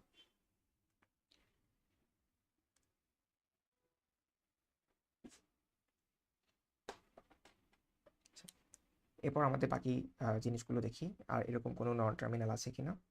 এখানেও নাই, ফ্লোটের ক্ষেত্রেও নাই, এপসিলনের ক্ষেত্রেও নাই, এই ক্ষেত্রেও আমাদের ফলো বের করার কিছু নেই। তাহলে 2 নাম্বার আমাদের যে ফলো বের করার 3টা রুল ছিল, 1 2 3 করে দেওয়া ছিল, তাহলে আমাদের 2 নাম্বার রুলটা সবার জন্য অ্যাপ্লিকেশন হয়ে গেল। 3 নাম্বার রুলটা এখন আমাদের অ্যাপ্লাই করতে হবে। 3 নাম্বার রুলটা যেটা বলছে প্রত্যেকটা প্রোডাকশন ধরে ধরে আগাবো, আর প্রোডাকশনের লেফট মোস্ট মানে লেফট সাইডে যেই আমাদের নন টার্মিনালটা থাকবে সেটার ফলতে যা আছে সেটা রাইটের নন টার্মিনালে পাঠিয়ে দিব। এই জিনিসটাই বলছে, যদি আমাদের এরকম একটা প্রোডাকশন থাকে এ থেকে আলফা বি, তাহলে everything in follow A is in follow B, মানে লেফট পাশে নন টার্মিনালে ফলোতে যা যা আছে সেটা একদম ডান পাশে রাইট মোস্ট নন টার্মিনালে ফলোতে চলে আসবে। তাহলে টি প্রাইমের ফলোতে কি আছে ডলার, সেটা টি এর ফলোতে চলে আসবে। একইভাবে 2 নম্বর রুলে দেখি, টি এর ফলোতে কি আছে ডলার, সেটা সি এর ফলোতে চলে আসবে। এভাবে করে করে আগাতে হবে। স্যার টি প্রাইমটা কি এখানে আমাদের অগমেন্টেড রুল ছিল না? হ্যাঁ হ্যাঁ, অগমেন্টেড ফলো বের করার জন্য আমরা অগমেন্টেড রুলের জন্য অগমেন্টেডটাকেও কি নিয়ে আসছি। ফলো আর ফার্স্ট বের করতে হবে? হ্যাঁ, ওটা বাদ দিয়ে করলে হবে না? না না, ওটা দিয়েই করতে হবে আমাদের। ফার্স্ট আর ফলো বের করার জন্য অগমেন্টেড রুলটাকেও কনসিডার করতে হবে। আর আপনাদের ক্লাসেও কিন্তু ওইভাবেই দেখানো হয়েছিল যে যখন আমরা ফার্স্ট আর ফলো বের করছিলাম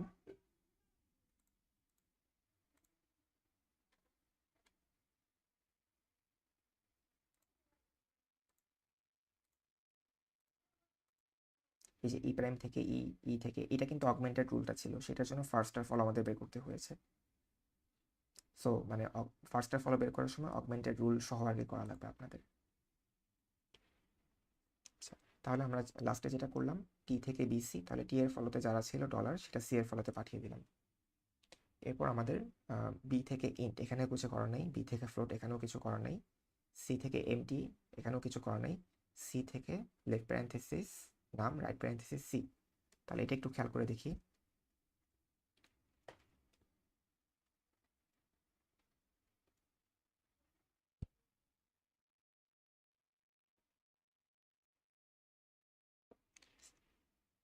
সি নিজে যেহেতু এমটি হচ্ছে, তাহলে এখানে এখানে আসলে কি বলছে, সি এর ফলোতে যা আছে সেটা কি ডান পাশের যে নন টার্মিনালটা ওই একই সিম্বলের ফলোতে যাচ্ছে। তো এখানে নতুন কিছু নাই আমাদের। বাট এখানে যেটা বলতে চাচ্ছিলাম, যদি ধরেন এখানে আরেকটা জিনিস থাকতো, ফর এক্সাম্পল বিসি এরকম থাকতো, এখন সি যেহেতু নিজে এমটি হতে পারে, তার মানে সি এর ফলোতে যা আছে সেইটা কি বি এর ফলোতেও আসবে না, সি যদি এমটি হয়ে যায়। যদি এরকম থাকতো, আমি জাস্ট একটা এক্সাম্পল দিচ্ছি, যদি এরকম থাকতো তাহলে আমাদের ওই জিনিসটাও কনসিডার করতে হবে। এরকম একটা ঘটনাই 2 নাম্বার রুলে কিন্তু আছে। তো আমাদের বি এর ফলোটাকে আমাদের আরেকটু এক্সপ্যান্ড করা লাগবে। সি যেহেতু নিজে এমটি হয়ে যেতে পারে, তার মানে সি কে যদি আমি এখানে এমটি দিয়ে রিপ্লেস করে দেই, তাহলে টি এর ফলোতে যা আছে সেগুলো সব বি এর ফলোতে আসবে। তাহলে টি এর ফলোতে আছে ডলার, এগুলো সব বি এর ফলোতে চলে আসলো। এটা কি বুঝতে পেরেছেন?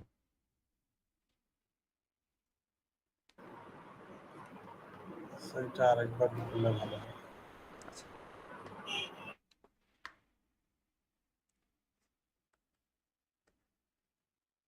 আমি শুরুতে কি বলেছিলাম, 3 নাম্বার রুল মানে ফলো বের করা যে 3 নাম্বার রুল সেটা বলছে টি এর ফলোতে যা যা আছে সেগুলো সব সি এর ফলোতে চলে আসবে।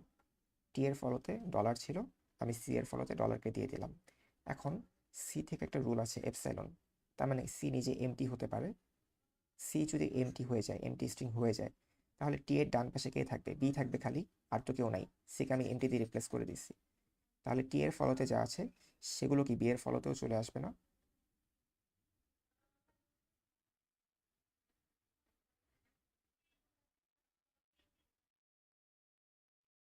হ্যালো, বুঝতে পেরেছেন? জি স্যার। মানে এই জিনিসটা একটু ক্রিটিক্যাল, এটা ধরতে অনেক সময় প্রবলেম হয়। তো এখানে আর কি এই জিনিসটাই বলা, যদি এরকম একটা প্রোডাকশন থেকে এ থেকে আলফা বি বিটা, যেটা ফার্স্ট বিটা কন্টেইনস এপসিলন, এই লাইনটা মানে হচ্ছে বিটা নিজে এপসিলন হয়ে যেতে পারে। বিটা যদি এপসিলন হয়ে যায় তাহলে এভরিথিং ইন ফলো এতে যা আছে বিটা এপসিলন হয়ে গেলে বিটাকে এখানে ধরে নাই, বিটা গায়েব হয়ে গেছে, তাহলে ফলো বিতেও সেম জিনিসগুলো চলে আসবে। এই জিনিসটা এখানে বলা, তো ওই রুলটা আমরা এখানে অ্যাপ্লাই করলাম। তাহলে আমরা sir, G sir what if তিনটা নন টার্মিনাল পাশাপাশি থাকে, মানে টি ইকুয়াল টু টিবিসি এরকম যদি থাকতো? এরকম, জি স্যার। আচ্ছা যদি এরকম থাকতো তাহলে আমাদের যেটা করতাম, টি যেহেতু এমটি হয়ে যাচ্ছে তাহলে টি এর ফলোতে যা আছে সেটা বি এর ফলোতে পাঠিয়ে দিতাম। বিও যদি এমটি হয়ে যায় তাহলে টি এর ফলোতে যা আছে সেটা এখানে এই সিম্বলের ফলোতে পাঠিয়ে দিতাম। এখানে যদি টি না থেকে অন্য একটা সিম্বল থাকতো এ, সেটা এর ফলোতে চলে আসতো। আমাদেরকে এভাবে আগানো লাগবে আর কি। জি স্যার। আচ্ছা তাহলে আমরা ফলোগুলো বের করে ফেললাম। টি প্রাইমের এখানে ডলার, টি এর এখানে ডলার, বি এর এখানে লেফট প্যারেন্থেসিস ডলার, আর সি এর জন্য জাস্ট ডলার। তাহলে আমরা যেটা করব, LR0 টেবিলটা যখন বানিয়েছিলাম সবার এখানে চোখ বন্ধ করে R1 R2 R3 বসিয়ে দিয়েছিলাম। এখন জাস্ট ফলো যাদের যাদের কলামে ফলো আছে সেগুলোতে আমরা রিডিউস রুলগুলো বসাবো।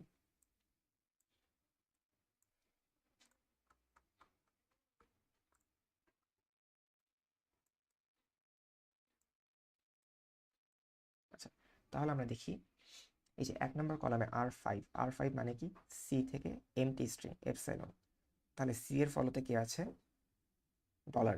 তো আমরা যেটা করব, R5 সব জায়গায় না বসায় আমরা জাস্ট ডলারের কলামটাতে R5 বসায় দিব।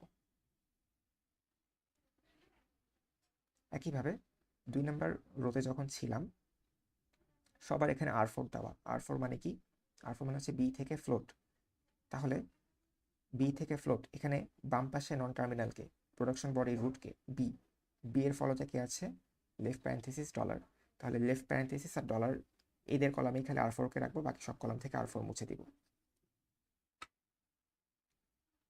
আচ্ছা এরপর 4 নম্বর রোতে সব জায়গায় R3 দিয়ে দিয়েছিলাম, তাহলে 4 নম্বর রোতে R3 মানে বি থেকে ইন্ট, তাহলে লেফট প্রোডাকশন বডি রুটে কে আছে বির ফলোতে কে ছিল, লেফট প্যারেন্থেসিস আর ডলার, তাহলে জাস্ট লেফট প্যারেন্থেসিস আর ডলারের কলামে আমি R3 গুলোকে রেখে দিব।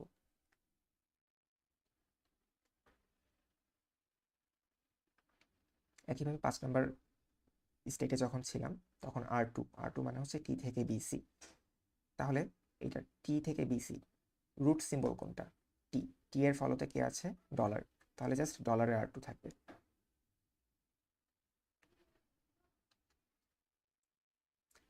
6 আর 7 এরকম কোনো ঘটনা নাই, একদম 8 আর 9 আবার সেম জিনিস হচ্ছে। আমি 8 এ R5 অ্যাপ্লাই করছি সব জায়গায়, R5 মানে হচ্ছে সি থেকে এমটি স্ট্রিং, তাহলে সি এর জন্য আমাদের ফলোতে কি ছিল, ডলার, তাহলে জাস্ট ডলারের এখানে R5 বসবে, বাদ বাকি সব কলামগুলো থেকে মুছে যাবে। আর স্টেপ 9-এ আমি সবার জন্য R6 লিখেছিলাম, তাহলে R6 মানে কি, সি থেকে নাম সি, এটা বাম পাশে আছে সি, তার মানে সি এর ফলোতে যে আছে জাস্ট ওর কলামে R6 বসবে। সি এর ফলোতে ডলার ছিল, তাহলে ডলার এই ডলার কলামটাতে R6 বসবে। এটা কি বুঝতে পেরেছেন, LR0 থেকে কিভাবে SLR1 এ গেলাম? জি স্যার। জি স্যার। এখন আপনাদের এক্সামে LR0 টেবিলটা বানিয়ে দেখানোর দরকার নেই। যদি প্রশ্নে বলে দেয় যে LR0 বানিয়ে তারপর SLR বানাতে হবে, তখন এই কাজটা করবেন, ফার্স্ট LR0 বানাবেন, তারপর SLR বানানোর সময় LR0 থেকে ওই জিনিসগুলো জাস্ট কেটে কেটে নতুন করে টেবিলটা এঁকে ফেলবেন। আর যদি এরকম কিছু বলা না থাকে, এখানে যেরকম জাস্ট সরাসরি বলে SLR পার্স টেবল আঁকতে, তাহলে যেটা করবেন, ফার্স্টে এই LR0 অটোমেটনটা বানাবেন, বানানোর পর ফার্স্ট আর ফলো বের করবেন প্রত্যেকটা সিম্বল, মানে সিম্বলের জন্য ফার্স্ট আর ফলো বের করার পর এরপর হচ্ছে সরাসরি SLR1 টেবিলটা বানিয়ে ফেলবেন, LR0 বানানোর দরকার নেই। ফার্স্ট আর ফলো বের করে ফেলে কিন্তু সরাসরি SLR1 টেবিলটা বানিয়ে ফেলা যায়, কষ্ট করে LR0 বানানোর দরকার নেই। আমি জাস্ট দেখালাম যাতে মানে জিনিসটা আপনাদের ধরতে একটু ইজি হয়, LR0 থেকে কীভাবে SLR1-এ যাচ্ছে সেই প্রসেসটা দেখিয়ে দিলাম। আর পরীক্ষায় LR0 টেবিলটা বানানোর দরকার নেই, সরাসরি আপনার SLR টেবিলটাও চাইলে লিখে ফেলতে পারবেন। আচ্ছা এইটাই হচ্ছে আমাদের SLR টেবিল বানানোর কাজটা হয়ে গেল। এটা নিয়ে কারো কোশ্চেন আছে এই পর্যন্ত?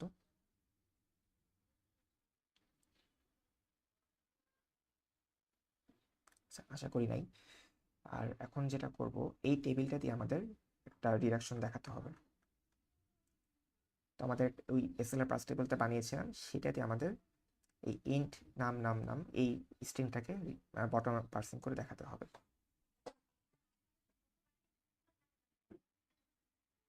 তাহলে যেটা করা যায়,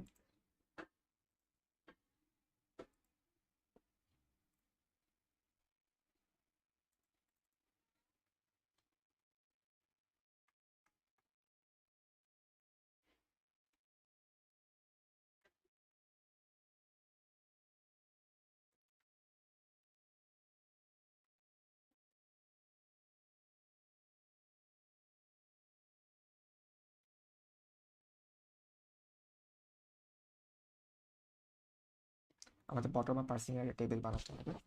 আর এখানে কোন কলামে কি আছে এটা হয়তো বুঝতে একটু অসুবিধা, আমি জাস্ট নাম রো এর বর্ডারগুলো দিয়ে দিই, তাহলে ধরতে ইজি হবে।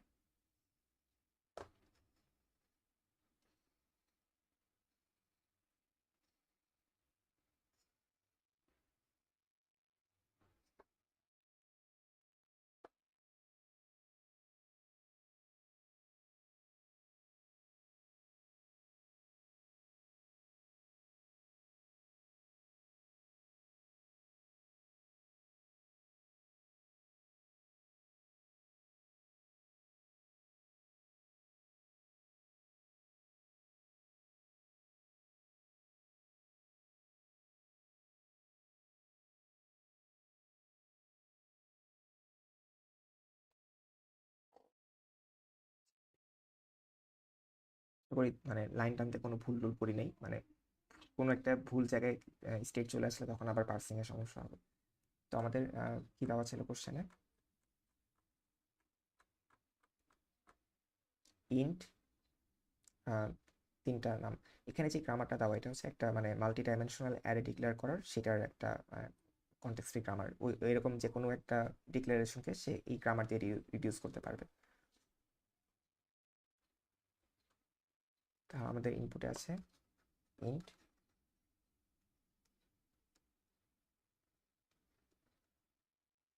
আমাদের এই টেবিল দেখে দেখে এই সিম্বলটাকে প্রসেস করতে হবে। তো এখানে যেহেতু জায়গা কম, আমি মানে কলাম টলাম আর দিচ্ছি না, আমি সরাসরি মানে যত সংক্ষেপে লেখা পসিবল ওইভাবেই দেখাচ্ছি। আমাদের একটা স্টেট স্ট্যাক থাকবে, একটা সিম্বল স্ট্যাক থাকবে, আর একটা আমাদের ইনপুট থাকবে।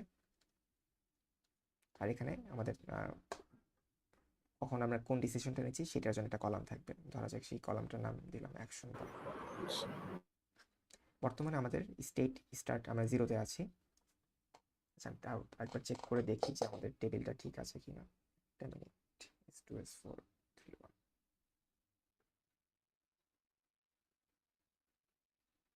ঠিক আছে, আই গেস। আমাদের ইনপুটে আছে ইন্ট নাম নাম।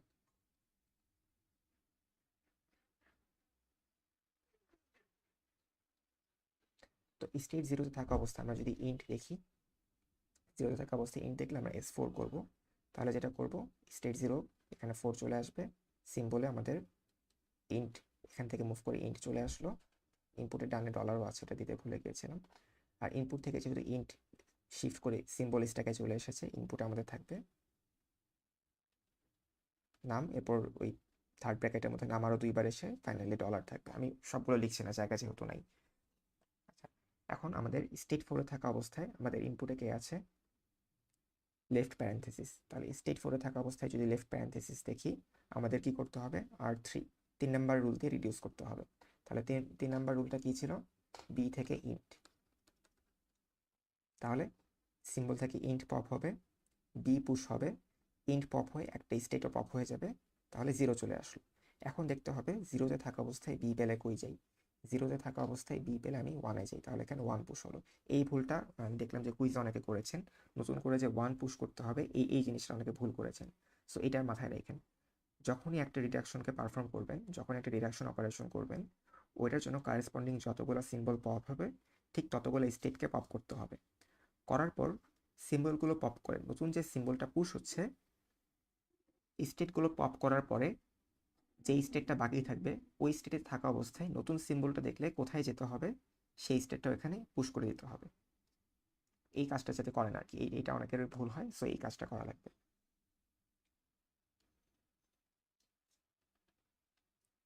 এরপর আমাদের দেখতে হবে ওয়ানে থাকা অবস্থায় লেফট প্যারেন্থেসিস দেখলে আমরা কি করি, ওয়ানে থাকা অবস্থায় লেফট প্যারেন্থেসিস দেখলে আমরা S6 শিফট করব, তাহলে 016 বি লেফট প্যারেন্থেসিস, ইনপুটে থাকবে নাম, রাইট প্যারেন্থেসিস ডলার। আচ্ছা, এখন 6-এ থাকা অবস্থায় যদি নাম দেখি তাহলে কি করব, 6-এ থাকা অবস্থায় নাম দেখলে S7, তাহলে শিফট করতে হবে 0167 বি নাম, আর এখানে থাকবে ডলার। এখন দেখতে হবে 7-এ থাকা অবস্থায় যদি আমি রাইট প্যারেন্থেসিস দেখি, 7-এ থাকা অবস্থায় রাইট প্যারেন্থেসিস দেখলে আমি কি করব, S8 এটাকেও শিফট করব, তাহলে 01678 বি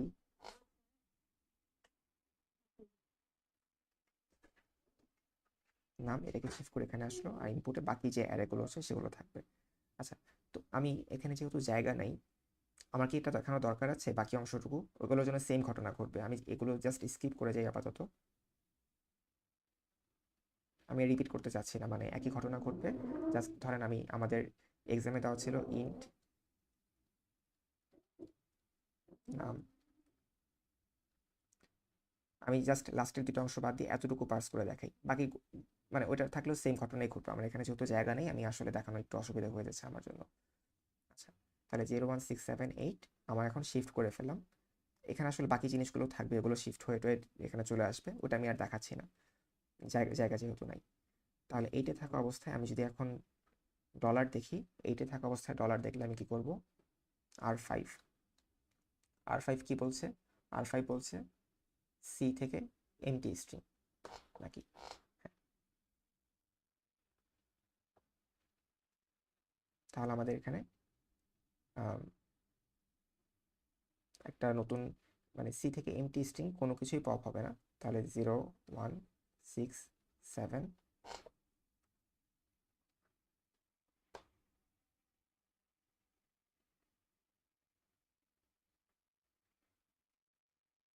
এখানে জাস্ট সিটা পুশ হয়ে গেল। আর আমরা স্টেট 8-এ ছিলাম, তাহলে দেখতে হবে 8-এ থাকা অবস্থায় সি পেলে এখন কই যাই, 8-এ থাকা অবস্থায় সি পেলে আমরা স্টেট 9-এ যাই, তাহলে এখানে নতুন করে দেখাই, তাহলে জায়গা শেষ হয়ে যাচ্ছে যেহেতু।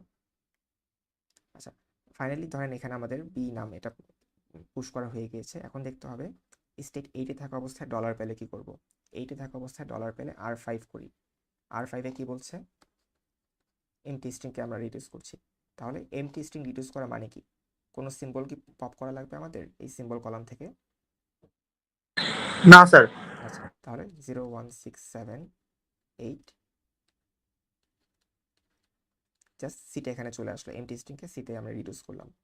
এখন দেখতে হবে 8-এ থাকা অবস্থায় সি পেলে কই যাই, 8-এ থাকা অবস্থায় সি পেলে স্টেট 9-এ যাচ্ছি, তাহলে 9 এখানে পুশ হয়ে আসবে, ঠিক আগেরটার মতোই আর কি। আমাদের ইনপুটে আছে ডলার, এখন দেখতে হবে 9-এ থাকা অবস্থায় ডলার পেলে আমরা কি করব, 9-এ থাকা অবস্থায় ডলার পেলে 6 নাম্বার রুল দিয়ে রিডিউস করি, R6 6 নাম্বার রুল ছিল সি থেকে নাম সি, তাহলে আমাদের এখানে সি ব্র্যাকেট নাম ব্র্যাকেট এই তিনটা পপ হয়ে যাবে, 4টা সিম্বল পপ হবে, তাহলে 4টা স্টেটও পপ হবে 01, আর এরা পপ হয়ে রিপ্লেস হয়ে যাবে সি দিয়ে, তাহলে এখানে সি চলে আসলো। আর দেখতে হবে 1-এ থাকা অবস্থায় এখন সি পেলে কই যাই, 1-এ থাকা অবস্থায় সি পেলে আমি যাচ্ছি 5-এ, তাহলে এখানে 5 চলে আসলো, আর ইনপুটে আমাদের থাকবে ডলার। আচ্ছা, তো এখন স্টেট 5-এ থাকা অবস্থায় ডলার পেলে কি করব, স্টেট 5-এ থাকা অবস্থায় ডলার পেলে আমি R2 মানে কি, R2 মানে হচ্ছে কি থেকে বিসি, তাহলে সি পপ হবে, বি পপ হবে, কি পুশ হবে, দুইটা সিম্বল পপ হয়েছে, দুইটা স্টেটও পপ হবে। এখন দেখতে হবে 0-তে থাকা অবস্থায় টি পেলে কই যাই, 0-তে থাকা অবস্থায় টি পেলে 3-তে যাচ্ছি, তাহলে এখানে 3 পুশ হয়ে গেল, আর ইনপুট আছে ডলার। আচ্ছা, এখন ফাইনালি দেখতে হবে স্টেট 3-তে থাকা অবস্থায় যদি ইনপুটের ডলারটাকে দেখি, ইনপুটের ডলার স্টেট 3-তে থাকা অবস্থায় কি করব, অ্যাকসেপ্ট করে ফেলবো, তাহলে আমাদের এখানে অ্যাকসেপ্টটা চলে আসলো। এই পার্সেন্টটা কি বুঝতে পেরেছেন? জি স্যার। আচ্ছা, আমি আসলে জিনিসটা একটু মানে এলোমেলো হয়ে গিয়েছে, আমি ট্যাবে লেখার অভ্যাস নেই খুব একটা, বাট যদি একটু কষ্ট করে ফলো করেন আপনাদের এক্সাম হয়তো এরকম টাইপের সিমুলেশন দিয়ে দিবে। সো এগুলো একটু প্র্যাকটিস করে যান। আর আমার কাছে মনে হয়েছে এই এই মানে সামার 24-এর কোশ্চেন 2 আর 3 যদি সলভ করে যান, আশা করি কালকের এক্সামের জন্য এরকম টাইপের কোনো সিমুলেশন যদি আসে, মোটামুটি মানে যতই কঠিন করে দেখ বা ঘুরায় পেঁচা দেখ, আশা করি পারবেন আর কি। মানে এটাই আমার কাছে সবচেয়ে ডিফিকাল্ট মনে হয়েছিল, সো এটাই আর কি সলভ করিয়ে দিয়েছি। আর আমি আসলে অনেক টাইম নিয়ে সলভ করলাম, অলমোস্ট 1 ঘন্টা, বাট আপনার অ্যাকচুয়ালি যখন করবেন আপনার LR0 টেবিলটা লেখার কোনো দরকার নেই, সরাসরি SLR টেবিলটাই লিখে ফেলতে পারেন। জাস্ট ফার্স্ট আর ফলো বের করে আপনারা সরাসরি মানে LR0 টেবিল না লিখেই SLR1 টেবিলটা বানিয়ে ফেলতে পারবেন। স্যার কালকে কি থিওরি কোয়েশ্চেন আসবে কোনো sir? As far age I am aware যে কালকে এরকম সিমুলেশন কোশ্চেনই দেওয়ার চান্স বেশি। থিওরি আসলেও ধরেন আপনাদের যে শুরুতে যে জিনিসপত্র ছিল, স্যার লেক্সিক্যাল অ্যানালাইসিস থেকে থিওরি আসবে। লেক্সিক্যাল অ্যানালাইজার বা পার্সার, মানে কোন স্টেজের কোন কাজ, তারপর লেক্সিক্যাল অ্যানালাইজার কীভাবে কাজ করে, এরকম টাইপের জিনিসপত্রই আসতে পারে। মিডের কোশ্চেনে থিওরি টাইপের জিনিসগুলো যদি দেখেন, ওইগুলোই হয়তো ঘুরে পেঁচাই দিয়ে দিতে পারে। তো থিওরির জন্য রেকমেন্ড করবো স্লাইড 1 আর 2 এটা একটু ভালো করে পড়ে যান। আর ম্যাক্সিমাম জিনিসপত্রই দেখছেন যে ফার্স্ট ফলো বের করা, LR0 টেবিল বানানো, SLR1 টেবিল বানানো, ওখান থেকেই জিনিসপত্রগুলো দিয়ে দেয়। সো ওইগুলো একটু প্র্যাকটিস করে যায় আর কি। স্যার মিড টার্ম কোয়েশ্চেনে এই ইকোনমিক যেই সিম্বল টেবিল নিয়ে কয়েকটা পিকচার দিছে কোয়েশ্চেনের, ফার্স্ট যে পিকচারটা দিছে ওখানে একটা লাইন ক্লিয়ারলি বুঝতেছি না। কত নাম্বার এটা? মিড টার্ম কোয়েশ্চেনসে নিচে যে সিম্বল টেবিল নিয়ে কোয়েশ্চেনের পিকচার দিছে, একটু নিচে স্ক্রল করলে পাবেন। হ্যাঁ ফার্স্ট পিকচার, হ্যাঁ এটাতে একটা লাইন আছে এখানে, draw the content of the active symbol table, এটার পরের লাইনটা show the organization of the active symbol tables, এই লাইনটা একটু লিস্ট অফ বুঝাই হ্যাশ দিতে টেবিলস। আচ্ছা, এই লাইনটা মানে কোশ্চেনের এই লাইনটা জাস্ট বুঝাই দিলে ভালো হবে। মানে আপনাদের যে সিম্বল টেবিলের দুটো ভ্যারিয়েশন দেখিয়েছেন, একটা হচ্ছে লিস্ট অফ হ্যাশ টেবিল আর একটা ছিল হ্যাশ টেবিল অফ লিস্ট। হ্যাঁ, বের করি একটু।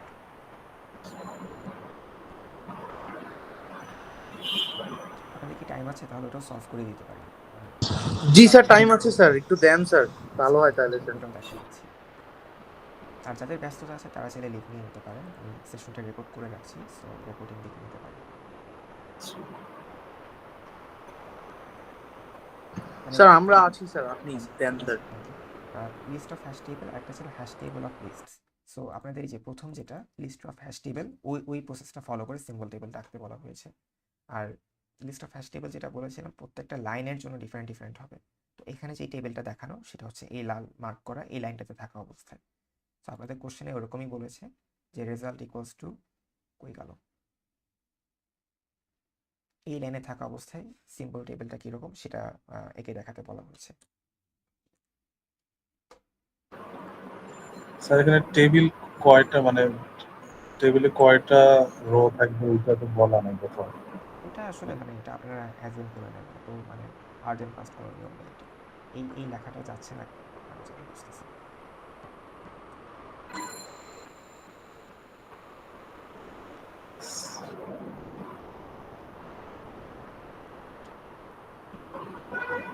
স্যার আমার 5 অ্যাজিউম করলে ঠিক আছে নাকি? 5 বলতে মানে কতগুলো রো? হ্যাঁ রো নাকি কলাম? রো, মানে আমার হ্যাশ টেবিল যেখানে আমরা স্টোর করবো কয়টা রো হলে ঠিক আছে? না, রো তো নির্ভর করছে কতগুলো ভ্যারিয়েবল ওই স্কোপে আছে সেটার উপরে।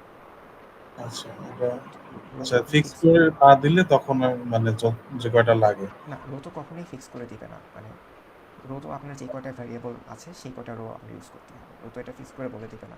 হয়তো এটা বলে দিতে পারে কোন কোন অ্যাট্রিবিউট স্টোর করবেন, সেটা হয়তো বলে দিতে পারে। তো এখানে যেরকম আমরা ইন্ট, তারপর কোন স্কোপে আছে, তারপর প্যারামিটার টাইপ কী কী, রিটার্ন টাইপ কী কী, অনেক কিছু স্টোর করেছে। আপনাদের এখানে ওরকম কিছু বলা নেই, মানে এটা আপনাদের ফ্লেক্সিবিলিটি আছে, সো আপনারা একটা ধরে নিয়ে করতে পারেন। আচ্ছা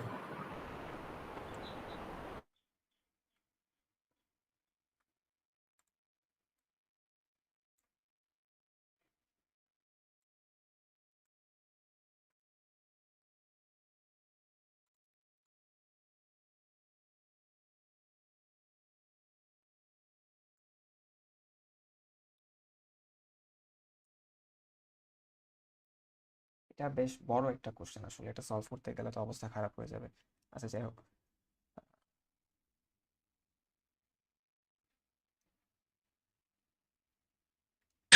স্যার উপরের দিকে যে কোনো একটা আরবিটারি লাইন নিয়ে আমরা স্যার একটু দেখি, তাইলেই হয়ে যাবে স্যার। হ্যাঁ ঠিক আছে।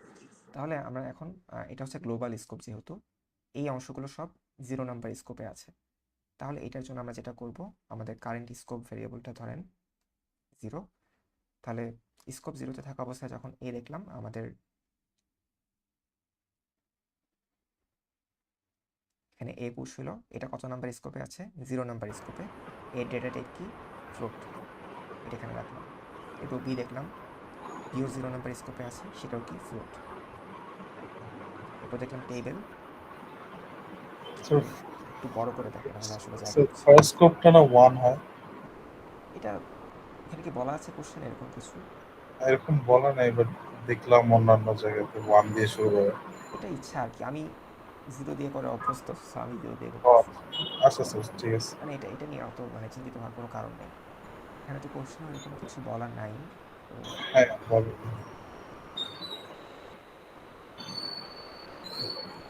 ওইটা নিয়ে মানে চিন্তার কিছু নেই, আমি 1 দিয়ে শুরু করি, ঠিক আছে, যেহেতু স্যার বলছি। আপনি করাই দেন স্যার, আপনি যেভাবে করাবেন আমরা পরীক্ষা ওভাবে করাবো স্যার, তাইলেই স্যার আচ্ছা একই ঠিক হয়ে আছে, যাবে স্যার। 1 দিয়েই করেন, একই মানে 0 এটা কোনো ম্যাটার না, 0 1 এটা আপনার ইচ্ছা মতো, আপনি চাইলে 10 দিয়েও শুরু করতে পারেন, সমস্যা নেই।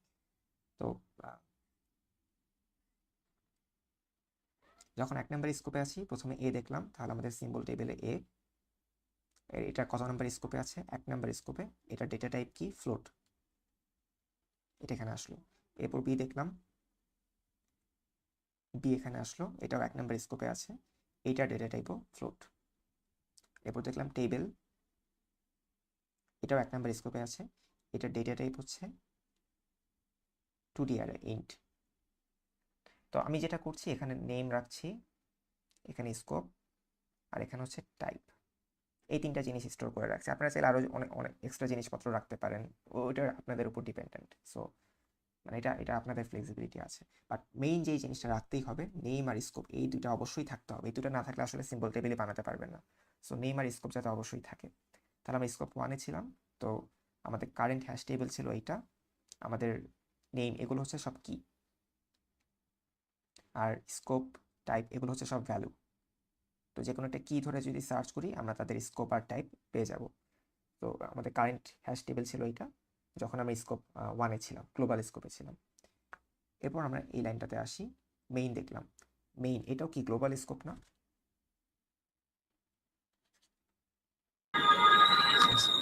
এই মেইন ফাংশন, যেটা মেইন ফাংশনটা গ্লোবাল স্কোপে ডিফাইন করা, তাহলে এখানেও মেইনের জন্য একটা এন্ট্রি আসবে।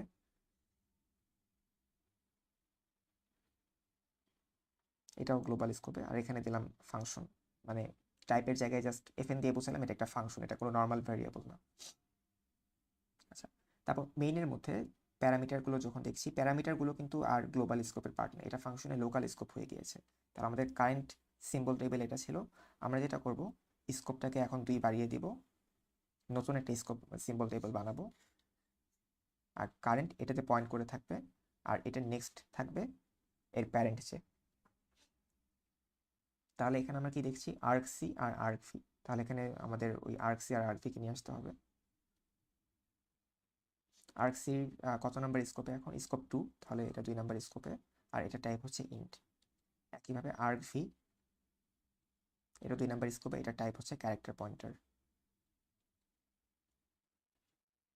আচ্ছা, এরপর ব্র্যাকেট যখন দেখলাম, স্টিল আমি 2 নাম্বার স্কোপেই আছি, এখানে এটাকে ডিফাইন করছি। এখানে একটা জিনিস ইম্পর্টেন্ট, সেটা হচ্ছে এই যে a = a2f, ভিতরে হাবি যাবে কিছু একটা করছে, এখানে এটাকে কি আমি ডিক্লেয়ার করছি নাকি ইউজ করছি, কি মনে হয়? স্যার ইউজ করতেছি, উপরে তো ডিক্লেয়ার করছি স্যার। হ্যাঁ, ডিক্লারেশন ভার্সেস ইউজ, এই জিনিসটা বুঝতে হবে। ইউজ মানে হচ্ছে আমি প্রিভিয়াসলি ভ্যারিয়েবলটাকে ডিক্লেয়ার করে রেখেছি, আমি এখানে নতুন করে ইউজ করছি। তো যখনই আমি ইউজ করব, আমার সিম্বল টেবিলে জাস্ট একটা লুক আপ অপারেশন হবে, আমি কোনো ইনসার্শন করব না, আমি নতুন কোনো কিছু ইনসার্ট করব না, আমি জাস্ট একটা লুক আপ অপারেশন চালাবো। লুক আপ অপারেশন চালানো মানে কি? ও খুঁজে কি ধরে খুঁজবে যে ওখানে স্কোপ মানে ইয়া আছে কিনা। কোন টেবিলে একে খুঁজে পাওয়া যাচ্ছে, কারেন্ট বর্তমান এই টেবিলটাতে আছে, এখানে এ বলে কোনো কিছু আছে নাই, না স্যার। এর প্যারেন্টে কে, এই Parent প্যারেন্টে এ, হ্যাঁ এ পাওয়া যাচ্ছে, জাস্ট এই লুকআপ অপারেশনটা চালাবে, এটা কোডে চলবে, বাট সিম্বল টেবিল যখন আপনারা খাতায় বানাবেন আপনাদের লুকআপ অপারেশন করার কোনো দরকার নেই, সো এটা আপাতত স্কিপ করতে পারেন। তো স্যার ও ইউজার, তো স্যার ও খালি উপরের টেবিলে ইয়া করবে, এটা প্যারেন্টে যাবে, তার উপরে তো আর যাবে না স্যার। হ্যাঁ যদি ও এইটাতেও না পায় তাহলে বলবে যে এটাকে মানে ডিক্লেয়ার না ছাড়া ইউজ করা হচ্ছে, একটা এরর দিয়ে বসবে। আচ্ছা বুঝতে পারছি স্যার। আচ্ছা, এরপর এটাও কিন্তু ইউজ, এখানেও কোনো নতুন কিছু মানে ডিক্লারেশন করা হচ্ছে না, এখানে ডিক্লারেশন হচ্ছে প্রোডাক্ট আর রো কাউন্ট, দুইটা ভ্যারিয়েবল, তাহলে আমাদের প্রোডাক্ট আর রো কাউন্টের জন্য দুইটা সেল অ্যাড হবে।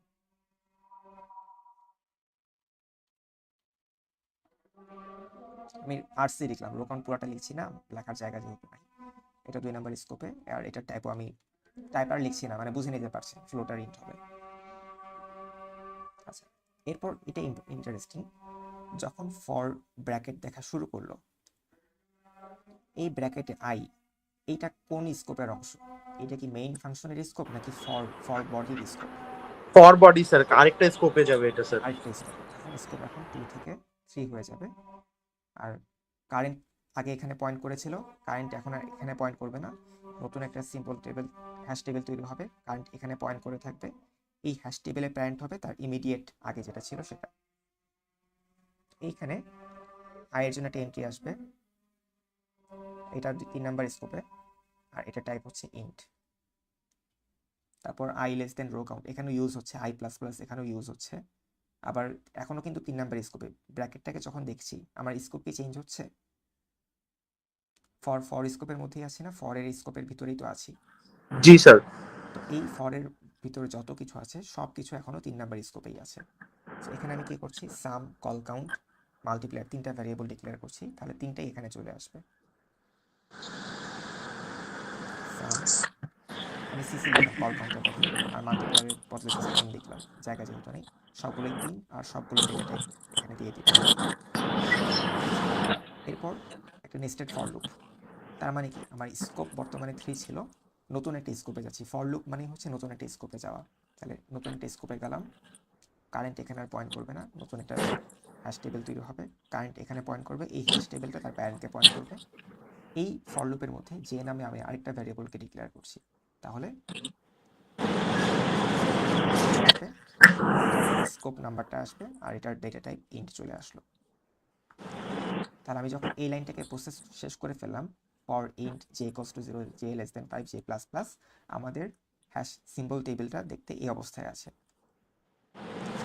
j ভিতরে ঢুকে আমি কি করছি, multiplier into square root a plus j, কোনো কিছু ডিক্লেয়ার করছি, কিছু নতুন অ্যাড হবে না, এখানে ইউজ করছি, ইউজ করা মানে নতুন কোনো কিছু ইনসারশন হবে না, জাস্ট লুকআপ অপারেশন হবে। আচ্ছা, যখনই ফর লুপ থেকে বের হয়ে গেলাম, এই ব্র্যাকেটটা দেখে ফেললাম, তখনই যেটা হবে, কারেন্ট বর্তমানে যেই জায়গায় পয়েন্ট করে আছে তা সব ডিলিট হয়ে যাবে, কারেন্টকে আমি উপরে পাঠিয়ে দিব, আর স্কোপ নাম্বারটাকে আমি 1 কমিয়ে দিব, 3 করে ফেললাম। লাইনটাতে আছি, for int k equals to 0, k less than call count, k plus plus, তাহলে ঠিক আগের মতোই আবার নতুন একটা স্কোপ টেবিল তৈরি হবে, যখন ফর হোয়াইল যে কোনো কিছুই দেখবো আমার স্কোপ কিন্তু বাড়ছে, স্কোপের কনসেপ্টটা তো বুঝতে পেরেছেন, স্কোপের কনসেপ্ট হচ্ছে মানে নতুন একটা ফাংশনে যাওয়া, নতুন একটা ফর স্টেটমেন্টে যাওয়া, বা নতুন একটা হোয়াইল বডিতে যাওয়া, মানে যখন এরকম লেফট প্যারেন্থেসিস রাইট প্যারেন্থেসিস টাইপের কিছু একটা আসবে, তখনই হচ্ছে মানে আমার স্কোপটা চেঞ্জ হচ্ছে, বা এটা আসলে মানে একদম যে ফিক্সড রুল এরকম না, for int i equals 0, i less than 10, i plus plus, এখানে কিন্তু এটা অনেক পরে শুরু হচ্ছে, বাট আমাদের স্কোপটা কিন্তু আগেই চেঞ্জ হয়ে যাবে, সো স্কোপের কনসেপ্টটা আর কি বুঝতে পারলেই না, মানে কখন চেঞ্জ হচ্ছে ওই জিনিসটা অতটা ইম্পর্টেন্ট না, বাট খেয়াল রাখতে হবে কোন ভেরিয়েবল কোন স্কোপের অংশ, এই জিনিসটা যদি বুঝতে পারেন তাহলেই এনাফ। আচ্ছা, তো আমরা যখন এখানে for int k equals to 0, k less than call count, k plus plus, তাহলে কি এখানে নতুন একটা স্কোপে ঢুকছি, তাহলে আমাদের স্কোপ 3 ছিল, 3 থেকে আবার 4 হয়ে যাবে, কারেন্ট এখানে ছিল, কারেন্ট নতুন একটা হ্যাশ টেবিলে পয়েন্ট করবে, আর এটার প্যারেন্ট থাকবে তার প্রিভিয়াসটা, এইখানে ইন্ট k equals to 0, তাহলে আমাদের k এর জন্য নতুন একটা রো অ্যাড করতে হবে, k এটা 4 নাম্বার স্কোপে, এটা টাইপ হচ্ছে ইন্ট, তারপর এখানে ভ্যালুর জন্য আমি আরেকটা ডিক্লারেশন যেহেতু করছি ভ্যালুর জন্য থাকবে, এটা 4 নাম্বার স্কোপে, এটা টাইপ হবে ইন্ট। তারপর রেজাল্টের জন্য আমি আরেকটা করছি, আমি নিচে জায়গা নেই সো আমি উপরে দেখাচ্ছি রেজাল্ট, এটাও 4 নাম্বার স্কোপে, এটা টাইপ হবে ফ্লোট। তারপর আমি আরেকটা স্কোপে গেলাম, তো কারেন্ট এখান থেকে শিফট করে নতুন একটা স্কোপে চলে আসবে, আর এটার প্যারেন্ট হবে ইমিডিয়েটলি তার আগেরটা। যখনই নতুন একটা স্কোপে যাব তখনই আমি স্কোপ কাউন্টারটাকে 1 বাড়িয়ে দিলাম 5। আর এখানে থাকা অবস্থায় আমি কি করছি, এম নামে নতুন একটা ভেরিয়েবলটাকে ডিক্লেয়ার করছি, এটা 5 নাম্বার স্কোপে আছে, এটা টাইপ হচ্ছে ইন্ট। তারপর result into equals to square root multiplier 3, এখানে কোনো কিছু ডিক্লেয়ার হচ্ছে না, সো এখানে আমার আর কিছু করার নেই। তাহলে আমাদের এই লাইনটাতে থাকা অবস্থায়, যখন আমি এই লাইনটাতে আছি, আমাদের সিম্বল টেবিলটা দেখতে এরকম হবে।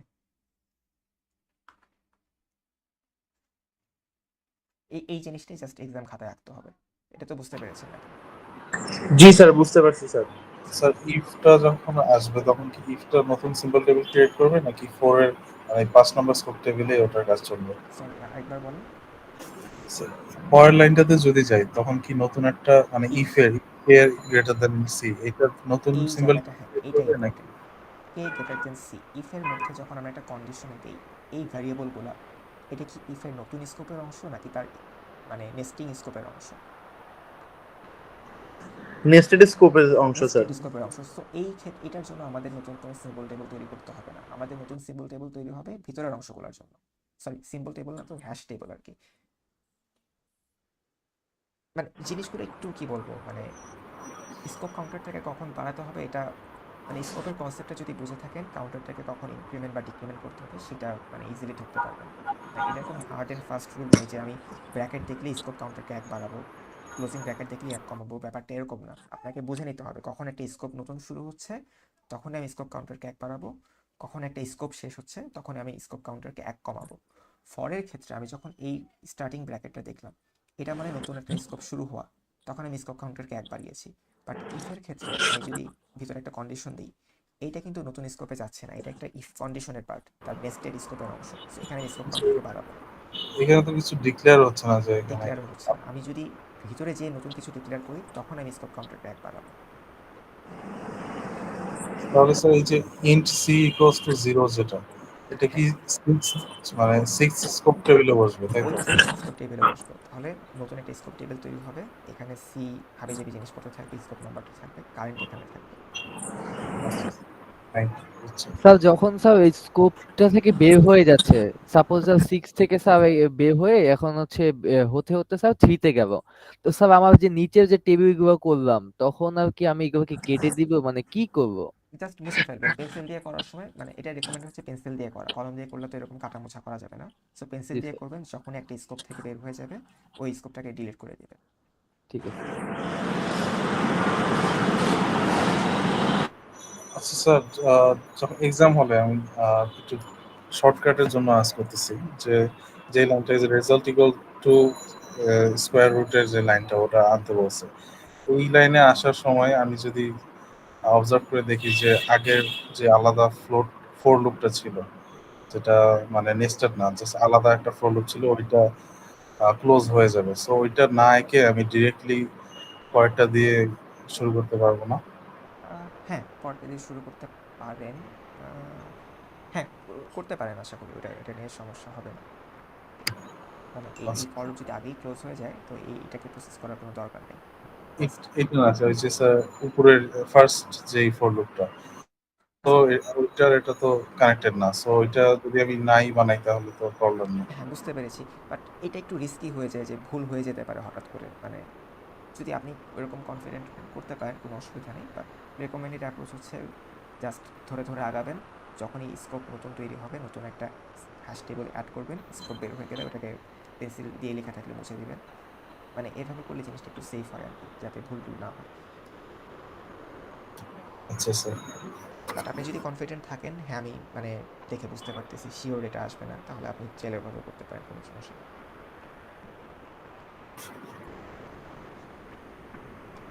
সিম্পল টেবিল থেকে জিনিসপত্র ইজি, মানে এরকম টাইপেরই দিবে। বড় একটা কোড দেওয়া আছে, বললো যে এই লাইনে থাকা অবস্থায় মানে সিম্বল টেবিলটা দেখতে কীরকম হবে সেটা লিখে দেখাও।